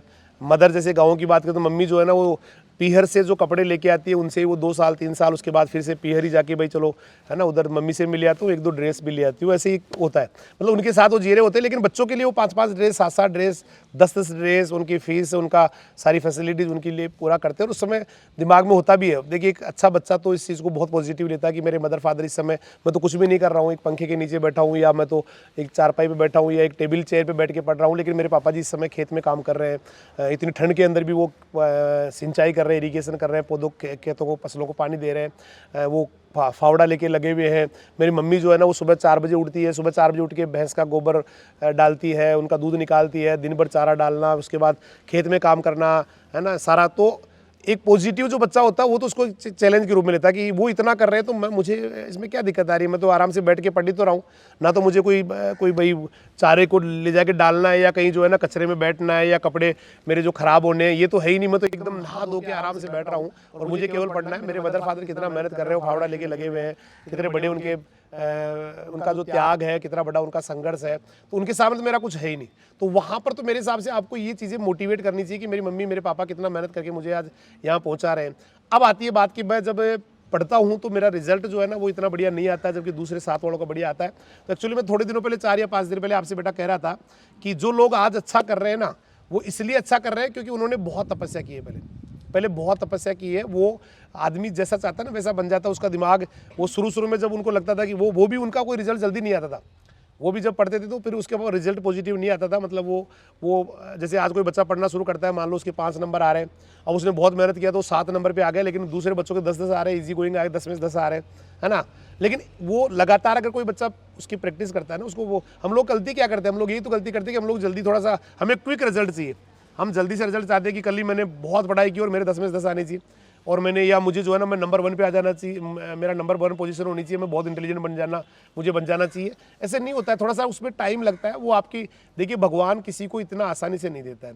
आपकी हर जगह परीक्षा होती है। जैसे आप एक 6वीं क्लास से 7वीं क्लास में जा रहे हैं, उसके लिए आप टेस्ट दे रहे हैं, उसके लिए जो है ना आप हाफ ईयरली दे रहे हैं, उसके बाद सेकेंड टेस्ट दे रहे हैं, थर्ड टेस्ट दे रहे हैं, फिर ईयरली एग्जाम दे रहे हैं, मतलब 5-5 एग्जाम दे के आप अगली क्लास में जा रहे हैं। तो यहाँ तो जिंदगी है पूरी की पूरी, यहाँ तो आपके सक्सेस है, आपका सफलता है, आपका जो है ना कैरियर है आपका जो, तो वहाँ तो ज़्यादा एग्जाम्स होनी चाहिए ना। भगवान उसी के लेवल की एग्ज़ाम वो लेता है, मतलब आपको उसमें टाइम लगता है कि आज थोड़ा सा आपने इंक्रीज़ किया, फिर आप कंटिन्यूसली। लेकिन हम लोग ना जब रिजल्ट नहीं मिलते तो हम लोग वापस फिर बैक टू पेविलियन आ जाते हैं, मतलब नॉर्मल लाइफ कर देते हैं, उस पढ़ाई को वापस स्लो कर देते हैं या उस पढ़ाई को वापस नॉर्मल कर देते हैं। तो ये सबसे बड़ी गलती होती है हमारी। हम जो है ना उसको भाई चलो ऐसे कुछ हो नहीं रहा, रिजल्ट ज़्यादा कुछ बढ़िया बन नहीं रहा, तो हम चलो पढ़ाई को जो है ना ज़्यादा वापस, तो ये सबसे बड़ी गलती है आपकी। आपको ऐसे नहीं होता, रिजल्ट जो है ना धीरे धीरे इंप्रूवमेंट होता है, आप लगातार। भगवान किसी को इंटेलिजेंट नहीं बनाता है, ईश्वर किसी को इंटेलिजेंट नहीं बनाता है, किसी को कमज़ोर नहीं बनाता है। आदमी खुद धरती पे आके अपने आप को कैसे संभालता है। एक कवि जो बनना चाहता है वो इसलिए बहुत अच्छा कवि बन जाता है क्योंकि वो कवि बनना चाहता है, और उसके लिए उसका दिमाग जो है ना उस हिसाब में चलना शुरू कर देता है। हम लोग कई बार किसी कवि की पंक्तियाँ पढ़ते तो हमें लगता है क्या बोल गया ये आदमी यार, कितना गजब बोल गया। एक्चुअली बहुत गजब वो नहीं बोला, क्योंकि वो जो उसका लेवल है उसके हिसाब से वो बोल रहा है। उसका आप जो भी आप खिलाड़ी बनना चाहते हो, खिलाड़ी बनने वाली एक्टिविटीज़ आपकी ज़्यादा बढ़ जाएंगी, दिमाग भी वही बढ़ जाएंगी, बॉडी भी उसी हिसाब से रिएक्ट करने लग जाएगी। आप और कोई दूसरा बिजनेस करना चाहते हो उसके हिसाब से, तो पढ़ने के हिसाब से भी आप लगातार जब प्रयास करेंगे तो रिजल्ट उसके आएंगे। ऐसा नहीं रिजल्ट नहीं आते, हो सकता है अभी धीरे टाइम लग रहा है उसको, महीने भर आपने मेहनत किया, 2 महीने मेहनत किया, उसके बाद अब ऑटोमेटिकली फिर आपका माइंड शार्प हो जाएगा। एक बार शार्प होने के बाद फिर इतना दिक्कत नहीं आती है। फिर आदमी एक बार पढ़ लेता है या 2 बार पढ़ लेता है तो उसको सारी चीज़ें कंसेप्ट क्लियर हो जाते हैं और वो हमेशा लंबे समय तक उसको याद रख पाता है। अब अचानक यूँ चाहिए कि नहीं मुझे तो कल ही रिजल्ट चेंज करने पड़े, ये पॉसिबल नहीं है। उसका टाइम, उसके लिए उसको जो समय देना है ना वो तो उसको देना ही पड़ेगा। जैसे मैं अक्सर कल परसों एक कहानी इनको सुना रहा था बच्चों को, मैंने कहा एक पिकासो होते हैं, एक लेडी उससे मिलती है ना। पिकासो एक बहुत बड़े पेंटर थे, तो उन्होंने लेडी ने कहा कि मुझे कुछ ऐसा दीजिए कि ताकि मैं इस बात को याद रख पाऊँ। तो उन्होंने कहा कुछ है नहीं, तो फिर एक बात पास में से कागज़ लेके आ जाते हैं, एक कोई स्केच बना के उस लेडी को दे देते हैं और बोलते जी ये $1 मिलियन पेंटिंग है, मतलब लाखों डॉलर की पेंटिंग है, इसको आप बाजार में ले जाएंगे तो लाखों डॉलर। वो लेडी, उसको लगता है पागल है क्या, ऐसा कुछ हो सकता है क्या। वो लेडी जो है ना सेकंड डे वो जाती है और जाके जो भी उस पेंटिंग्स का मार्केट होता है वहाँ पर ले जाके, तो वाकई वो $1 मिलियन की थी, मतलब $10 लाख से ज़्यादा की वो पेंटिंग थी। वो सेकंड डे जाके पिकासो से पता करती है कहाँ पर, वहाँ जाके पूछती है कि जी मुझे भी ऐसा ही करना है, तो मुझे भी आप पेंटर बना दो। तो पिकासो ने कहा ठीक है बना देंगे, लेकिन इसके लिए आपको ज़िंदगी के ना 30 साल देने पड़ेंगे, बोला ये तो मैं नहीं कर पाऊंगी, तो फिर आपसे कुछ होगा भी नहीं। तो वो पिकासो 30 सेकंड में इसलिए वो इतना बढ़िया पेंटिंग बना रहे हैं क्योंकि उन्होंने पिछली ज़िंदगी 30 साल की ज़िंदगी उसी काम में लगाई है। तब जाके वो इतने इंप्रूवमेंट पे आए, तब जाके वो पिकासो बने, तब जाके कोई सचिन तेंदुलकर बनता है, तब जाके कोई डॉक्टर APJ अब्दुल कलाम बनता है। मतलब एक दिन में नहीं होता। हमें लगता है इतना आदमी सफल हो गया, इतना ज़्यादा सक्सेस हो गया। एक्चुअली वो उसके पीछे की जो कहानी है ना वो बड़ी ज़बरदस्त वाली होती है, ज़बरदस्त मेहनत वाली होती है। तब जाके वो बहुत अच्छे आराम से करने लग जाता है। एक ऑर्केस्ट्रा बजाने वाला है, एक पियानो बजाने वाला है, एक हारमोनियम बजाने वाला है, क्रिकेट खेलने वाला है, एक डांसर होता है। तो वो आपको उसको नया कोई एक डांसर जब डांस के स्टेप सीख लेता है, कुछ स्टेप्स को बेसिक आ जाते हैं, कुछ है ना वो, तो उसके बाद वो किसी भी गाने पे आराम से डांस कर लेता है। इसका मतलब ये नहीं कि वो बहुत अच्छा डांसर है, नहीं, उसने जो पहले जो स्टेप सीखी है ना वो उसके अब काम आ रही है, अब उसको ज़्यादा दिक्कत नहीं आ रही। तो वो उसके जो पीछे वाला जो संघर्ष है, उसका जो पीछे वाला त्याग है, वो आज उसके लिए ज़्यादा दिक्कत नहीं दे रहा उसको, वो आराम से कर लेता है। इसलिए बेटा रिजल्ट बनते हैं। आपको ऐसे कभी निराश नहीं होना ज़िंदगी में कि मेरे पापा इतना वो कर रहे हैं, उनको भूलना भी नहीं है। इमोशनल लोग ज़्यादा सफल होते हैं, मम्मी पापा को याद करने वाले ज़्यादा सफल होते हैं, उनके लिए आंसू निकालने वाले बच्चे ज़्यादा सफल होते हैं, उनकी परवाह करने वाले ज़्यादा सफल होते हैं। लेकिन रिजल्ट नहीं आने पे घबराना नहीं है, आपको लगातार उसको अपनी जो कंटिन्यूटी उसको बनाए रखना। एक दिन रिजल्ट बहुत पॉजिटिव आएगा, आप अच्छा करेंगे, आप नंबर 1 बनेंगे, अपने फील्ड के नंबर 1 बनेंगे। उसके लिए आप कंटिन्यूस प्रैक्टिस करते रहे, धैर्य रखें, एक दिन आपका भी समय आएगा। दीदी हम कुछ करना चाहते हैं और फिर हमारे आसपास वाले हमें डिमोटिवेट करने की कोशिश करते हैं और हम आसानी से डिमोटिवेट भी हो जाते हैं। तो हम हमेशा मोटिवेट रहने के लिए क्या करें? मतलब उन लोगों की बातों पे ध्यान दे नहीं दे, मतलब ध्यान तो नहीं देना चाहिए, लेकिन हम हमेशा मोटिवेट रहने के लिए क्या करें? अपने आप को सबसे बढ़िया है, देखिए अपने आप को मोटिवेट रखना चाहिए। और मोटिवेट रखने के लिए देखो सबसे बढ़िया तरीका बताओ आपको वो चीज़ें याद करनी चाहिए जीवन में जब आप सफल हुए थे। जब छोटे छोटे थे आप, 5 जने दौड़ रहे थे, ओनली 5, और उसमें आप 1 नंबर पे आ गए थे, चाहे वो छोटे छोटे बच्चे थे, आप छोटे थे, लेकिन वो सफलता थी आपकी, वो सफलता थी, उसको याद करना चाहिए। मतलब अच्छे दिनों को याद करना चाहिए कि ऐसा नहीं है कि मैं जो है ना आज डिमोटिवेट हो रहा हूँ या आज मैं हो सकता है किसी काम में फेल हो रहा हूँ। तो आप वो जो पीछे वाली बातें हैं ना, जो छोटी छोटी, कभी आप छोटी छोटी बातों में सफल हुए थे, मतलब उनको याद मत करो जो फेल हुए थे, उनको तो भूलने के लिए अपने दिमाग को तैयार कर लो कि उनको भूल जाओ। है उस दिन मैं ये उस काम के लिए गया था, मुझे वो काम नहीं हुआ था, भूल जा, है ना। उसके बाद दूसरे दिन मैं गया था, लेकिन उन बातों को सारों को याद करो जो, क्योंकि सफल तो होता है, ऐसा नहीं है। आप धरती पे जो आदमी आया ना कहीं उसके जीवन में बहुत सारी खुशियां होती है। तो खुशियों को मेरे हिसाब से याद करके फिर से मोटिवेट होना और एक उस क्षण को याद करना, बार बार उस क्षण को। देखो एक स्टूडेंट के लिए मैं कह रहा हूँ कि इमेजिनेशन पावर बहुत अच्छा होना चाहिए उसका। वो इमेजिन करना चाहिए कि मैं है ना ऐसा कर रहा हूँ, या मेरे सामने ये ऐसा हो रहा है, या वो उसका सपना जो है ना, इस तरह से एक सपना जो है ना, सपना देखने की इमेजिनेशन पावर जो है ना जितनी बढ़िया होती है, किसी जो बढ़िया सपने देखता है ना बेटा, स्टूडेंट्स में तो मैं कहूँ जो बढ़िया सपने देखता है, खुली आंखों से सपने देखता है, एक दिन वो ज़्यादा अच्छा कर जाता है। तो आपका इमेजिनेशन पावर होना चाहिए कि जब मैं सफल होऊंगा, जिस समय मैं सफल होकर घर पे आऊँगा, मेरी दीदी जो है ना मेरी आरती कर रही होगी, मेरे घर वाले जो है ना सारे खुश होंगे, आसपास के लोग जो है ना मुझे मिठाई खिलाने के लिए आएंगे, पूरे गांव में जो है ना मेरा सम्मान होगा, मेरे क्षेत्र में मेरा सम्मान होगा। उसके बाद जिस पोस्ट पे मैं जाऊँगा, उस पोस्ट के ऊपर जाने के बाद कितना मेरा जो है ना कितना कद बढ़ जाएगा, मैं कितने लोगों के लिए प्रेरणा बन जाऊँगा, कितने बच्चे मेरे को देख के कामयाब हो जाएंगे। वो बातें मेरे साथ ज़्यादा याद रखनी चाहिए, बजाय वो डिमोटिवेशन जो लोग करते हैं ना उनके ध्यान रखने के बजाय वो आगे वाले सपने, वो जो आपने पीछे ज़िंदगी जी है जिसमें बहुत सारी खुशियाँ थी, किसी दीपावली पे आप बहुत ज़्यादा खुश हुए थे, किसी प्रोग्राम में आप बहुत ज़्यादा खुश हुए थे, कहीं आप गए थे, लोगों ने आपका बहुत मान सम्मान किया था, किसी शादी में गए तो सारे जो जिनके गए थे वो सारे लोग आ गए थे उठ के। ये भी एक बहुत बड़ी बात होती है कि आप वहाँ गए थे, सब लोगों ने आपका सम्मान किया था, आप लोगों को बड़ा प्यार स्नेह दिया था, आशीर्वाद दिया था। वो सारे क्षण याद करें और अपनी इमेजिनेशन पावर को वहाँ तक लेके जाए कि जब मैं सफल होऊंगा तो उस समय वो क्या स्थितियाँ बनेगी। तो उसके बाद फिर आदमी के दिमाग में ना ये डिमोटिवेशन वाली जो बातें हैं ना वो आती नहीं है, हमेशा मोटिवेशन आता है। दीदी जैसे कि आपने बताया कि पहाड़ी पर चढ़ते हुए आपके हाथ में चोट लग गई थी, तो उस समय आपने ऐसा क्या सोचा कि अपने लक्ष्य की ओर आपने कदम बढ़ाया? सर का मोटिवेशन तो आपके साथ हमेशा रहता था, लेकिन फिर भी आपके दिमाग में ऐसा कुछ आया होगा कि जिससे आपने अपने लक्ष्य की ओर कदम बढ़ाया। जब मेरे हाथ पे चोट लगी थी तो मेरे को ऐसा लगा कि यार मैं तो BC रोई पीक सबमिट नहीं करूँगी, यहाँ से बेस कैंप चल जाती हूँ वापस एबिस बेस कैंप। फिर मेरे को याद आया कि यार चांस बार बार नहीं मिलते, ये चांस मैं खो दी ना तो लाइफ में ये आएगा ही नहीं मौका कि मैं BC रोई के लिए वापस सबमिट करूँ। वो चीज़ मेरे माइंड में थी, उसी चीज़ को मैं लेके इतना मोटिवेट थी कि मैं उस चोट की तो परवाह ही नहीं करी और चढ़ने लग गई। और साइड वाले जो फ्रेंड्स थे, जो मतलब टीम थी, वो भी बोली अरे तेरे हाथ के भी तो चोट लगी है, अरे नहीं लगी तू चल ना, मैं चल रही हूँ ना तेरे साथ में, सेफ हूँ ना मैं बिल्कुल। तो चांस बार बार मिलते हैं, बार बार नहीं मिलते हैं, इसलिए उनको ऐसे रखना चाहिए कि यार ये चांस मेरे को मिला है ना तो मैं इसको कंप्लीट करूँ। सही बात है। मतलब भाई चोट लगना ये तो एक सिस्टम का भाग है, मतलब आप जब काम कर रहे हैं तो नेचुरली उसमें कई बार हल्की फुल्की जो है ना इस तरह की बातें आती है, लेकिन उस समय अगर आपका क्रिस्टल क्लियर जब लक्ष्य होता है ना तो फिर चोट बहुत कमज़ोर हो जाती है, मतलब उसमें ज़्यादा दर्द वर्द नहीं होता, फिर तो वही दिखता है कि नहीं वहाँ चलना है मेरे को, वो मेरा टारगेट है। तो दिमाग में यही रहा आपके भी कि मुझे हर हाल में जो है ना इसको सबमिट करना है, यहाँ पे पहुँचना है, क्योंकि बाद में तो फिर एक्सक्यूज़ होते हैं, मतलब जैसे अरुणिमा सिन्हा जी कह रहे थे उस समय कि बाद में तो लोगों का एक्सक्यूज़ होता है कि मैं अरे हाँ मेरे तो हाथ टूट गया था, मेरे तो पैर में फ्रैक्चर था, मेरे तो ये दर्द हो रहा था, इसलिए केवल एक्सक्यूज़ होते हैं, लोग भी थोड़ा सा दया करके भूल जाते हैं उस चीज़ को। लेकिन सबमिट जब करता है ना आदमी सफलता, उसको भूलते नहीं है लोग, उसको भूल जाते हैं कि क्या हुआ था, उसकी वजह से ये हो गया था, उसको कोई याद नहीं रखता, लेकिन सफलता को लोग हमेशा याद रखते हैं। तो इसलिए मेरे हिसाब से अपने हाथ के दर्द पे या चोट को ध्यान में नहीं रख के और अपने पीक को ही देखा कि मुझे वहाँ पहुँचना है, अपनी जो पहाड़ी थी वही आपको दिख रही थी, तो वो चोट अपने आप ही कमज़ोर हो गई। पीक को सबमिट करते टाइम इतना टाइम लग रहा था, इतना टाइम लग रहा, फिर ऐसे सोचे इंस्ट्रक्टर सर को बोलते हैं सर यहीं दे दो तिरंगा, यहीं पहना देते हैं। किसको पता लगेगा किसी को मान लेते नहीं, 7 पाउंड फिर यही लग रहा था। फिर भी ऐसे मन कर रहा था नहीं अब तो थोड़ा सा और बाकी है, बस होने वाला ही है। फिर ऐसे लग रहा था नहीं अभी वापस चल जाते हैं, कभी फिर ट्राई करेंगे। फिर ऐसे मन में फिर ख्याल आ रहा था बस थोड़ा तो और चलना है, फिर सबमिट हो जाएगी। दीदी जब हम भी है ना घर से बाहर निकलते हैं ना पढ़ाई के लिए, तो जब भी हम बुक्स को तो खोल के रख लेते हैं, लेकिन उसमें हमारा मन पढ़ाई की बुक्स के अंदर नहीं रहता, घर में रहता है, घर के ख्याल आते हैं और पढ़ाई पीछे रह जाती है। किताबें तो हम कैसे अपने आप को पढ़ाई के अंदर बिजी रखें? सही बात। दीदी ने क्वेश्चन पास कर दिया, बोला तो सर का क्वेश्चन है। एक्चुअली सही बात है, आदमी का जो माइंड है ना वो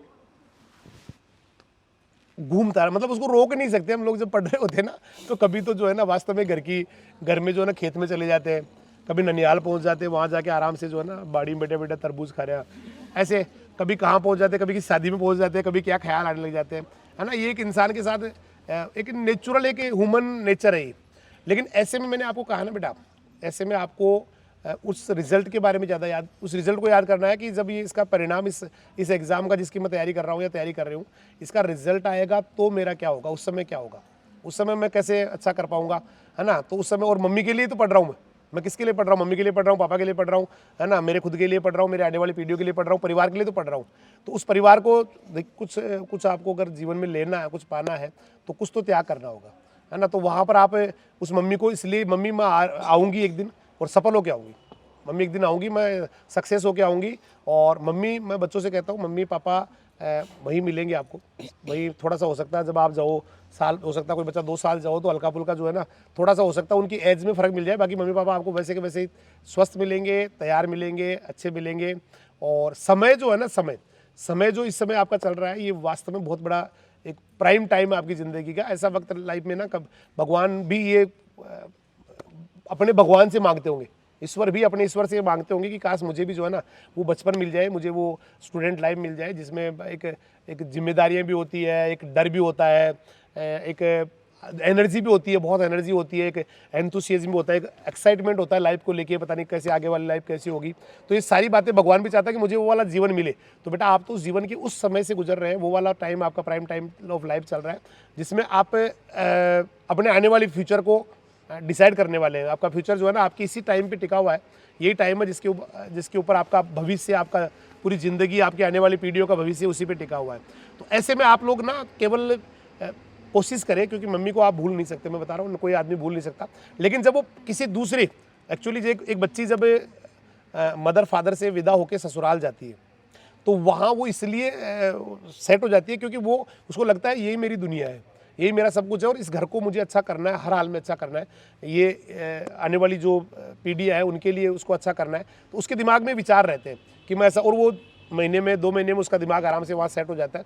तो सेम आप पढ़ाई के साथ भी जब आप पढ़ाई को एंजॉय करने लग जाएंगे, पढ़ाई को एक आनंद और ये समझने लग जाएंगे ये मेरी दुनिया है, मेरा भगवान है, मेरे ईश्वर है, ये अक्सर नहीं है, मेरी ज़िंदगी है।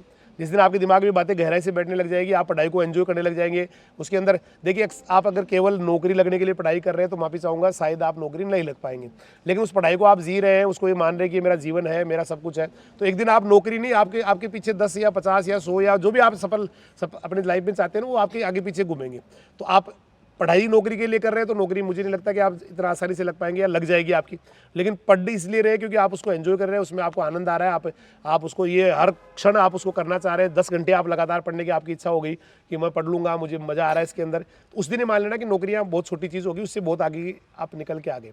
तो पढ़ाई को आप थोड़ा सा एंजॉय करें, एंटरटेनमेंट की तरह ले।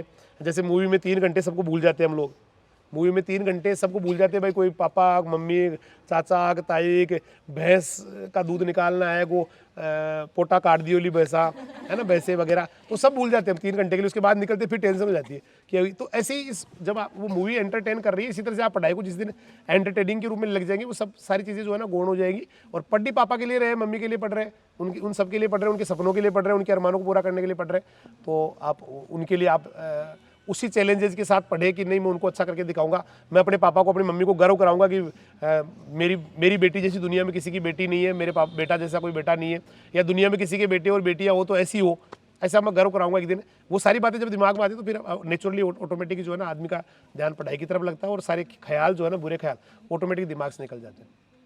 आपने बताया कि मैंने इतने हॉस्टल में रही मैं और इतनी जगह रही, तो उन हॉस्टल के बच्चों और राजधानी के हॉस्टल के बच्चों में कितना फ़र्क आपको लगा?